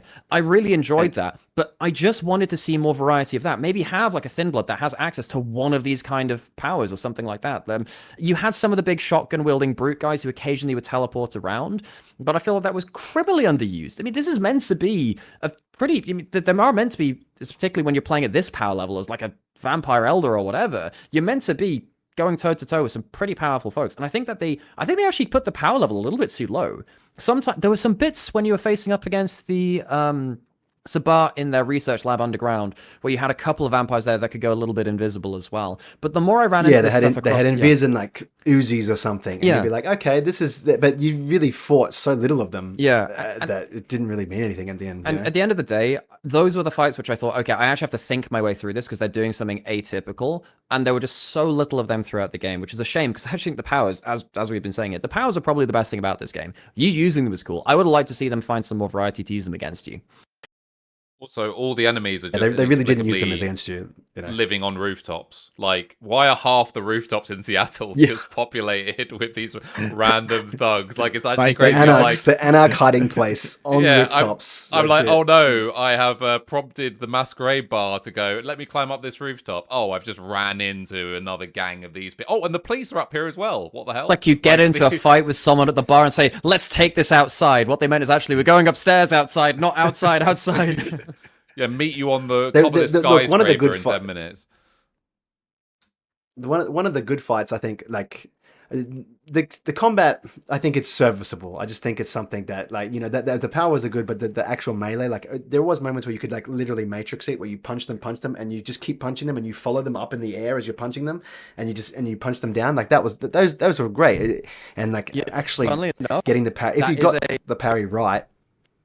Yeah, funnily enough, that's actually a speed running tech in Halo 2. It's called butterflying, and you use that to punt. Like that's a common speed running tech in a bunch of games, doing like a butterfly auto where you kind of use that to like temporarily fly across things. It's really funny. Is that's just the glitch where you just melee cancel? Yeah, you melee cancel, you use that for prison skip, and use that for high charity skip. Two of the biggest skips in the Halo 2 I did all that stuff in Halo 2 as well. I think they're getting to the higher places on the maps. Yeah, I loved that as a kid.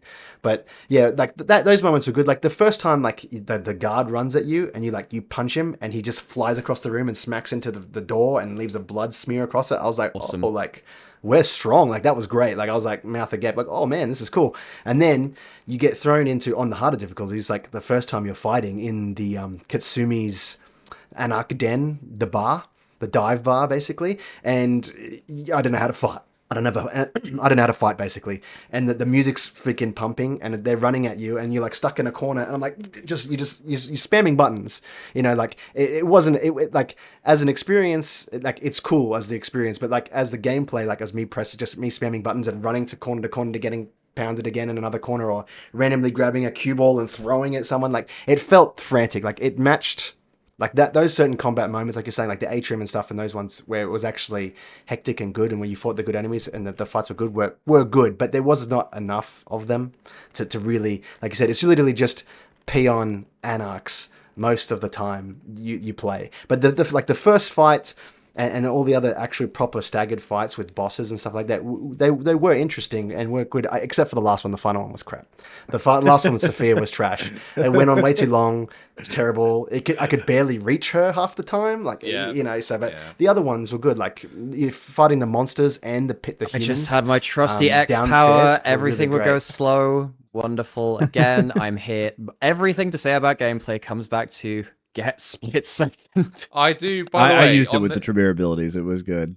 Yeah, I do actually think. I mean, I haven't played enough of the other abilities to make this like a factual statement. But even just like seeing parts of your gameplay and also hearing you talk about it, I do. Again, I'll go back to my trusted analogy of the sneaky stealth archer in Skyrim. It does feel like there are just like objectively better ways to play the game as well in terms of having success. Like, I don't feel like the game is particularly well balanced in that sense. Like, I actually felt pretty weak playing the game, especially on the harder difficulties at the start, like, because I basically just had CC abilities so I could melee people, and I'm like, how the hell am I meant to survive? Like, it felt really quite hard. And then when I did start stealing an ability here or there from like other factions, I was like, wait, this is just broken. Like, this is just 10 times stronger than what I was using before. And if I'd been that race, I could have used it from the start. So yeah, again, that's not like a factual statement, but I have a feeling that there are just objectively stronger and weaker abilities and classes in this game.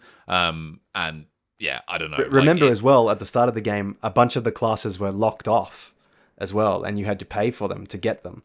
So I don't know what the original ones that they had were that you were supposed to play as. I guess, you know, that they gave you for free, but then they changed it after the the backlash that you can get all the classes now. You don't have to pay for them. So maybe like you're saying, they did pigeonhole you into a thing, but they eventually gave us all the classes. But you would think that Tremere, being one from the previous game, would be quite popular, that people would want to play it. So. Yeah, I saw you, Monty. You had problems too. I saw, like, one of the main big problems as well with the combat was the save system and the loading system, where if you died at a fight, you had to reload whatever checkpoint you were at and just run all the way back across half the town to get and do the same fight again and die again and then do it. Monty, yep. I saw you die like freaking 5-6 times on this one fight, going out to see Max, I think it was, outside the similar to, Yeah, and I just those little things like that, as well as like little, like, we'll touch on that probably later, is that the dialogue not matching, or like what you wanted to say, and then the dialogue randomly with question marks that were supposed to continue the conversation just randomly ends the conversation, and you're like, and then if you want to reload, you have to go all the way back to this convoluted checkpoint that was not even at the conversation you were just at again. And you just, those things as well, but that's just like there's a lot of things with the combat as well that weren't up to par, weren't really good.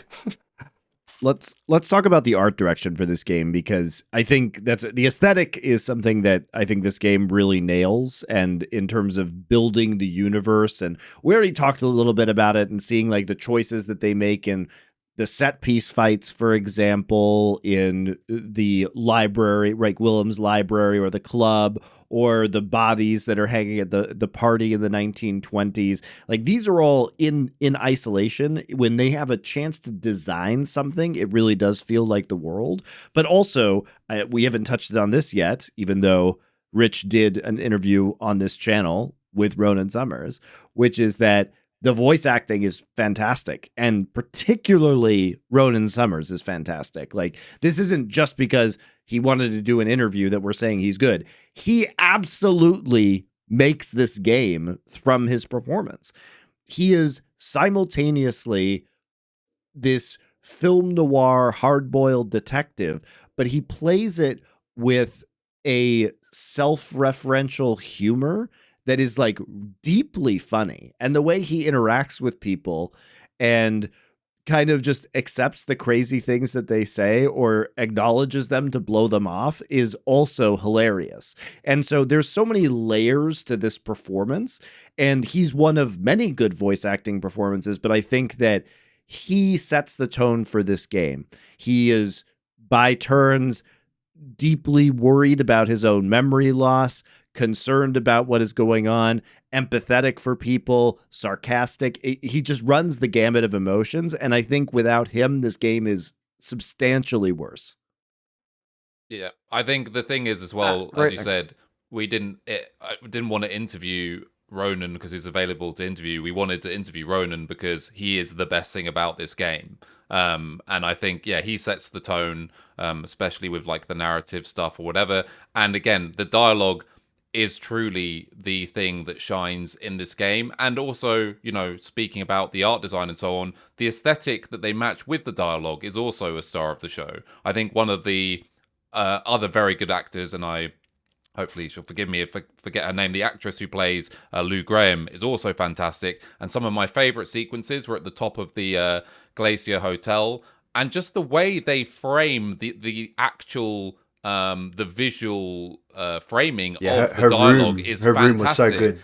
The use of foreground and background is really strong, and they introduce you to this super early when you have your first dialogue with Benny on top of a rooftop. How they set up like the backdrop of Seattle versus the foreground, and the focus on the faces and the details and so on. And now this isn't a game which was able to have a budget that meant that they could give super lush textures to all the stuff in the open world. And if you actually walk up to things in the open world, like cars with snow on them, they're actually very low resolution and don't look particularly good, but they create a good atmosphere through the lighting.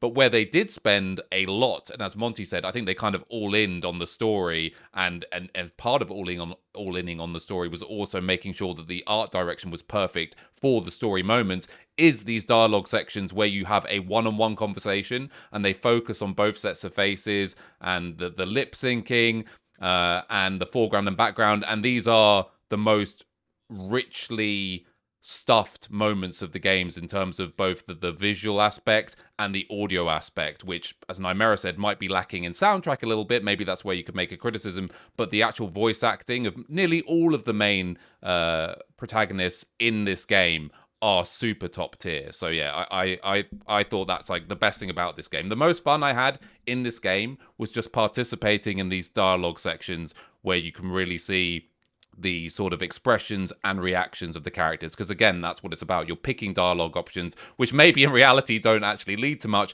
but in the moment you don't know that. You don't know what the ending's going to be. So everything feels really impactful, and a lot of that is to do with the very stellar art production.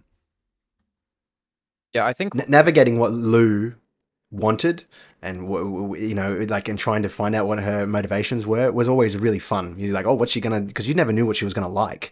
You know, she sometimes she would laugh off an insult, sometimes she would get angry. You know, like, and one of the criticisms you made before was that there was no real final confrontation with her. Like you're saying, you had all this build up of like you're treading on ice, you're getting more confident talking to her, and then you never really get to have like there is you can sort of like half accuse her at the in the final conversation, but you don't really get there, and then she sort of gets angry at you and you just sort of walk out, and then it just never gets resolved. But like there's literally, like you're saying, like not hours, but like a lot of time in the game spent talking to her, and it just and these are great moments, great, like really great cinematic moments. Like it's literally like Dario Argento type of movie and lighting in this game. You know, with the conversations with Benny on the rooftops, even in underground in the cement, you know, everywhere. Like even in the garden.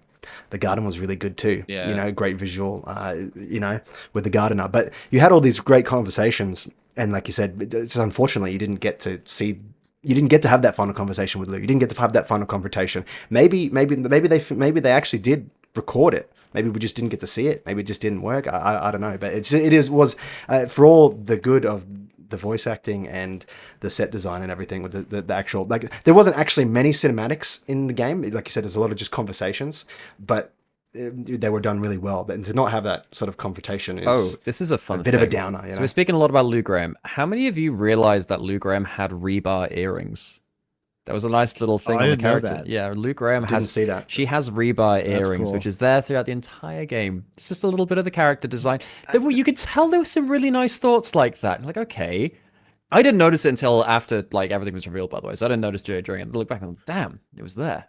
But all of the characters are just so unique and representative of their clans too. I mean, they're all super interesting, and I think that's the shame when we talk about the side quests that the Primogens like don't get anything interesting to do with them, because in isolation and their voice actor performances, they're all super cool and unique, and they have different backstories, like Silky the Bruja and his werewolf romances. I love that character, by the way. They needed to do more with him. I mean, and by the way, like, is Tolly the best character in the game? Like, He's up there. Even as somebody who is a long time, enjoyer of Vampire the Masquerade, Tolly's just an incredibly unique character. But the performance that is given for Tolly, David Menken is his voice actor's name. He's so funny in this game. Like, he is just hilarious. He got angry at me all once, times. Monty, and I didn't like him anymore. But he ended up redeeming himself after that. But he just got angry at me one time. I was like, what did I say? And he just got mean. Well, one character I want to mention is one character I want to mention that probably won't get mentioned is who I think got hard done by. She did nothing wrong. She was probably doing everything right. Was Ryong, the second prince? She did nothing wrong, but she had everything bad come to her in the end. Like, she served under Lou for however long, and she was being the lapdog and whatever else, and just carrying out the orders and being like the second in command. And she finally gets her chance to come in to her, be prince, and it just is this drama after drama after problem, and then she has no idea what's going on. She doesn't know if it's Lou. She doesn't know. She was objectively a pretty good prince too, on the whole. Yeah, that's like I'm saying. She did nothing wrong. She gave us. I mean, probably you could say that giving the sheriff to the nomad, a guy that just woke up and just walked into this Seattle, probably isn't the best idea. But it's a game, But she didn't really do anything wrong. Like, I was making deals with her. Like, well, look, don't worry, Ryong, we're gonna overthrow Lou. Don't worry about it. And then it just obviously you don't get a chance because she just sort of gets nuked by Safia in the end and burned to death. But I felt bad because I started to warm to her, and just as you started to warm to her, and you really you can see that she was honest and genuine, she gets taken out basically. He acted as like a really good red herring as well. The characters.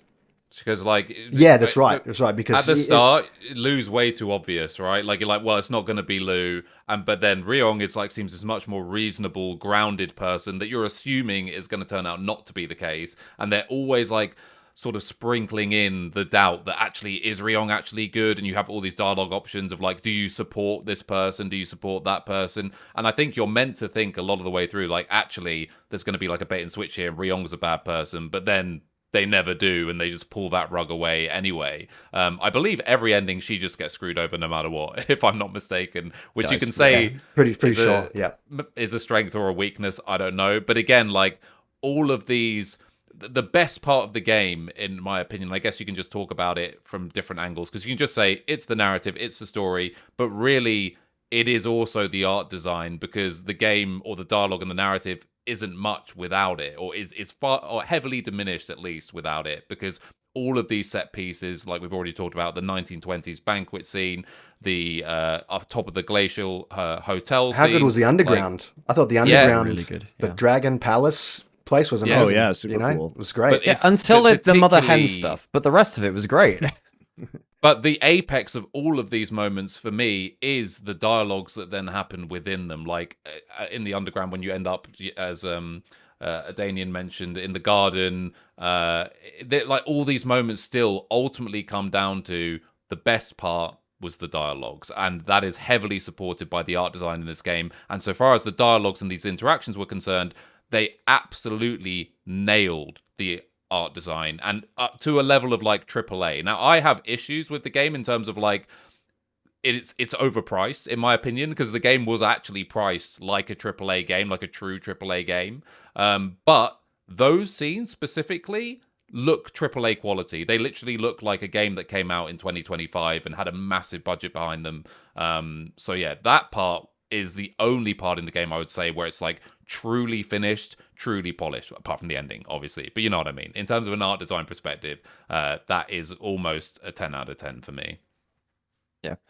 I had a really surreal moment in this game, partly due to voice actors. I feel really bad for the voice actors because I think they did an insane job with the amount of screen time they had as well, even the bit park actors, the ones which weren't there. But partway through the game, you run into a character called Misty, who is, you eventually find out, someone who was sired by Fabien, unknowns to him. That's a very big reveal. That person, Misty, is voiced by someone that I've known for 10 years. And I was sat there like, oh, that's Saf. What? That was so strange hearing that voice. And the funny thing about that, the surreal thing is, about 5 years ago, we were actually sat down to go play a Bloodlines game. We were going to go play a Vampire the Masquerade game. And we've written up our characters. Never got around to playing it. And the next time, like, that comes up, that random connection is, oh, by the way, I'm in Bloodlines 2. That was so surreal. But yeah, just the entire everything about the voice actors, I felt like they did such a good job, especially when you take into account how much the story is messed around too. So from what I've heard kind of floating around on the internet, the game changed designs from Fabien actually being the big bad at one point as well, and someone who was involved with all of that, and there was like more of this kind of like underground mafia kind of thing going on for him. That obviously changed a whole amount. The voice actors, I feel really hard. I think they were really hard done by because they did absolutely everything that they could with the material they were given, which is actually kind of insane. Some games in the past have actually been saved by voice acting, or the game is really made by it. Two games which come to mind, which were absolutely saved by voice acting: Disco Elysium, when they added in the narrators, and Darkest Dungeon, which wasn't initially going to have a narrator, and then added it after the trailer went down so well. Sadly, that narrator's now passed on, so rest in peace to the Darkest Dungeon narrator. But there are a couple of games which are absolutely made by that. And I could have seen a world in where Bloodlines 2 could have actually been completely saved by the voice acting. And like, if the game was just a little bit more solid on some of these more core aspects, but it didn't quite get that. And that's so sad because I know when you were talking to Fabien's voice actor as well, he said that he was actually really cut up by the response to it more than he normally would do. And I can understand that because he put out something that would be career-defining work in any other game, I think. And it wasn't just like, he didn't just, my favorite moment from the game, a voice acting moment, was Fabien's final goodbye, basically. He touched this bittersweet, like sort of happy but sad feeling of like, he's done all he could do. And, you know, ultimately his story, like his entire story is about redemption in a way, because whether we subscribe to the idea that he ends up being the new rebar killer, which is possible, you know, because Campbell messed with his mind so many times, and in his idea of justice and trying to find out what happened to his friends and solve this murder, you know, he kept, like Monty said, kept replaying it in his mind and over and over again, to the point where he ended up doing the new murders in the modern day. You know, that's the Malkavian crazy aspect, right? But you can confront him and you say, well, he asks you at the end, he's like, who was the new rebar killer? And you know, one of the options is, I think it was you. Like, it was literally you. And he's like, I think you're right. I think it was me. You know, but he just nails it. Ronan, he nailed it. And he just nailed that whole goodbye. Like, I felt genuinely sad that I won't get to interact with this character again, because in that final goodbye, and the visuals of the noir detective in the shadows with the sunlight, and you know, you never see his face, and he's just slightly hidden with the hat and everything, and he endgames himself away basically and disappears into dust. It's a love letter to the noir he nailed it. Stuff, it was right? Great. That whole like a so long kid kind of thing. And you know, you just got to feel for, you know, his bereaved spouse now, the filing cabinet. I mean, I really don't know what That's the thing. He didn't just do those the touching moments. Great. He did all the comedian moments. He voiced all those things as well, because essentially it's his crazy Malkavian mind voicing these. Filing cabinet, voicing the Arnold thing, you know, the phone, voicing the pockets, the pool table. You know, he did all of those, so it was wonderful. Yeah, and I think I said this to him in the interview. Oh, sorry, I said this to him in the interview as well. Like, I think the best thing about it is it's a proper character. It's not like a caricature. It's a very sort of nuanced, well worked on character in its own sense. It's not just purely an homage to, you know, 20th century noir movies or literature. It's like really its own thing. And I really agree with like his goodbye segment as well, that he didn't like Hollywood it up. it's like still very understated, and it's not even understated in a noir sense where it's like, well, yeah, see you later, doll. I'm sure you're going to do great on your own. It's like very grounded in something that's fitting to his character, I think, which was sort of consistent throughout. Oh, So yeah, it was partway there with the whole like, I wonder what the mystery after death is kind of thing. It's slightly there. It's like it drips it in.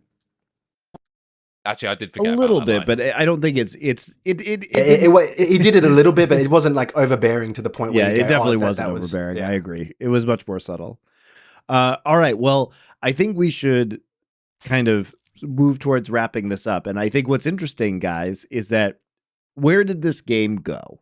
Well, it was a $37 million write-off loss for Paradox. I think very few people bought or played this game, which means that, of course, nobody's going to be watching this, but we do it for our own sake.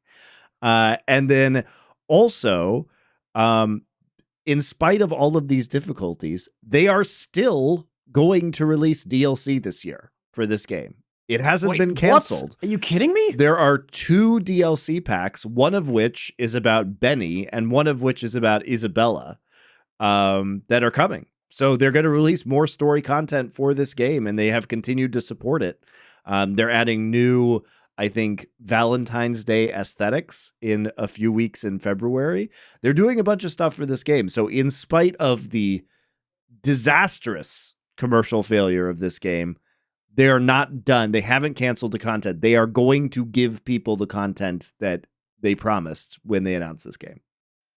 Well, good on them, honestly, I suppose. I mean, like, a lot of people would have just dropped this, I think. I don't know. Like, I feel bad about this game because was Bloodlines a good game? Arguable. No, not really. Did I still enjoy my time with it? Yeah, and I saw where it could have gone. And I think it's not crazy far off of actually fixing some of its core issues. I don't think the extra content... Well, I don't know. I'd have to play it through with that content again. I'm not sure exactly what it comes through. Obviously, they're trying to add some microtransaction-y stuff for aesthetics and things as well. But there is a lot of charm to this game, and I'm glad that there is some community support for it. It's a broken game, but I think it potentially could actually be fixed by a few additions, I suppose. I mean, the thing for me is when it comes to like DLC or something like that, I don't really want to play the game, but I want to experience the best aspect of the game, which is the story. So as an example, I would say for myself, I will not play the DLC, but I'll probably watch someone play the DLC because I didn't really enjoy the gameplay. So is it a good game? Probably not. Was it a good experience? I actually do think that is a slightly different question. I judge stories, apart from anything else, by like how memorable are they going to be in, X amount of time from now. And I said this to Ronan as well when I interviewed him. I think Bloodlines Legacy will be a cult one for sure. It's not going to be something that suddenly breaches the mainstream at a random point in time as well. This is the greatest ever story in a video game or whatever.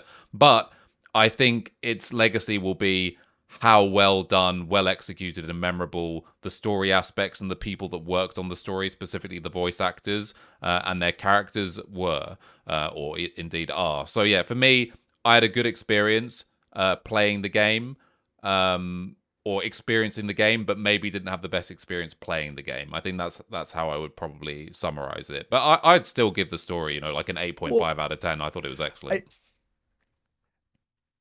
I think this is just this became so burdened by the baggage of Bloodlines 1 and the expectations that it not only entirely poisoned the development process of this game and, probably caused the underwhelming nature of it caused the developer switch. And who knows what Hardsuit's version of this game would have been. It was changed dramatically in terms of story when the Chinese room took it over.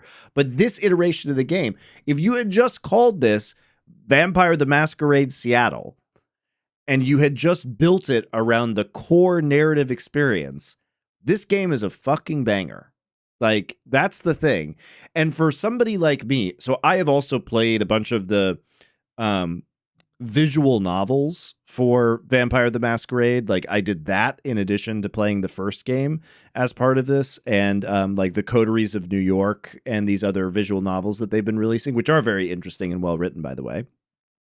But as somebody who I took a big break from Vampire, I said I played the tabletop game in probably the early 2000s. I played the first game. I was into this as a teenager.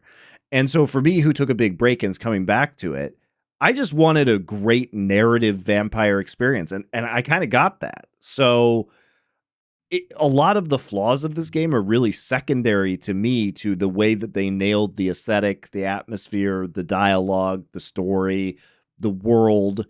And like that was enjoyable enough. And I think especially because I had just played Bloodlines 1, I was not nostalgic about that game, not in an overly rosy way. I recognized its flaws as well as its strengths, and I felt like basically the same flaws and strengths as we've discussed were recognized here. So I enjoyed it. Like, this is definitely a flawed gem. I think if you are a person who likes Vampire the Masquerade or who likes narrative walking simulator experiences, you will like this game. Yeah, no, I think my take is effectively, is it a good game? Arguably not. Did I enjoy it? Yeah, I did. I actually did enjoy it. I had a lot of charm. I loved the fashion, the architecture, the ambience. When they had a set piece, there were some bits in this game which more out-and-out horror games would have killed for. There were some bits of ambience in like when you're going through the slaughter rooms with the meat hooks off of the ceilings, and the bits that we talked about in the warehouse with Willem, which are just wonderfully chiseled out experiences. The angels, like the Doctor Who angels, the mannequins, they were great. The mannequins were wonderful. Yeah, that was so good. Yeah, there were some bits of this game I thought, you know what, you have nailed this, and I wish more of the game was like this. There were enough of those moments for me to recommend it to someone if you've got the cash to spend on it. Obviously, it's a fairly pricey thing to put onto it. But I actually enjoyed my time with this game, and this is one of those games I will use as an example to say, when you hear reviews about a game are really shit, sometimes you just have to play it for yourself. I still enjoyed my time with this game. Yeah, I paid, like I said, $90 for this game, and I was apprehensive because of the reviews. But like as you guys have said, like the game thing, there was a lot of bugs and there were issues, but overall it was a positive experience. And like I said, I kept wanting to come back. I couldn't wait for the next session to see what was going to unfold in the story. And as you said, Nightmare, like they were really good, even though they weren't really cinematics. And I quite found the last cinematic a bit janky when you saw him holding Safia and he was like, and he walking. I was like, oh, we haven't seen one of these in the whole game, basically. It's all been like chest up, seeing the faces talk, and I was like, okay, no budget for cinematics there. But, but all the conversation, the lighting and cinematic lightings were there. And like I said, the cinematics settings and feelings were set for those big set pieces, like you're saying. Like I said, when you wake up after being burned and walking out into the blood-stained Seattle, like, you're not going to get, if you imagine that in a movie, you're not going to get a better horror moment like that that you can see, like, but it's been put into the game here, and it really sunk in. Like, oh my goodness, like, what they called it? What was the name they called the final event? It was the red Christmas or something like that. They called the final, and they said in the epilogue, it's like Red Christmas, and it was like a gas leak, and everyone went crazy and started murdering each other, and that's why there was blood all over the streets and stuff like that. But those moments, like you said, and you said, Rich, as well, like, is it memorable? And there's moments like that, and like with Fabien's final story in the garden, and that will impress on me and have stayed with me and will stay with me to come. That 100% I can recommend the game just for the story alone and the characters alone. I mean, this game just needs a director's cut. Like, they just need to strip out like all the FedEx-y crap, all the whatever, just slightly refine the combat and fix the ending of the narrative. Get rid of the add fast travel, so you can basically just teleport to the next story element or whatever. And this game would unironically be like very high scoring for me if they did that. The story itself, as I said, would be, for me, it's like an 8.5, just because the ending is so butchered that it's like, can I give it better than that? Not really. But it has all the ingredients to be just a really good story experience game. And for the most part, it still is. So, yeah, I think that it certainly does not deserve as bad reviews or particularly community feedback that it got. I can understand that feeling. Like, I've had games come out. I'm a big Dragon Age fan. And yes. Oh, no. yeah. I read all the comics. I read all the books. I played all the games. And the funny thing is that I was even disappointed with Inquisition. So when that came out, yeah, it wasn't very good, was it? No, it wasn't. It wasn't compared to the first game, was it? Right, but over the time, I played Inquisition more, and I've come to respect it a lot more. And I actually think it has the best characters and the best developed characters now of all the 3 games, because the last one doesn't count, right? But I can understand the viewpoint of everyone. If I take that Dragon Age feeling and fan that I am, you have this beloved franchise, and then you see the sequels that comes out to it, or the highly anticipated sequel, and it is not what you expected, and it's not really, as good as you wanted it to be. But just from my experience alone with Dragon Age Inquisition, not mentioning the other one, that over time, you give it a chance, it will impress upon you, and you will see the positives in this game, because they're definitely there. I think the real tragedy of this game is that I think it could be saved by mods, but I don't think it will ever be popular enough to have a thriving mod community. I think that's the real tragedy of this. This is the kind of game that could genuinely be saved by a community effort to mod it. I've gone back and I've played many favorite games of mine, and I've modded them out. I'm like, wow, it really does change the experience. And there are people who just vibe with the game. They understand the core of the game, and they can add something onto it in a very special way. I've played through the Mass Effect trilogy recently. It was fantastic on that front. But yeah, I think the cruel thing about this game is it will never be popular enough to be truly saved. And I think the bones were there to make something genuinely great. And I don't think I'll ever fully realize that. Yep. Well, there you go, guys. It's our take on Vampire: The Masquerade Bloodlines 2. Thank you for watching another episode of Post-Game... I can't even say this title. Post-Game Clarity. We're going to be doing this Drunk on blood. Sad, horny, or whatever blood. Ysabella! Yes.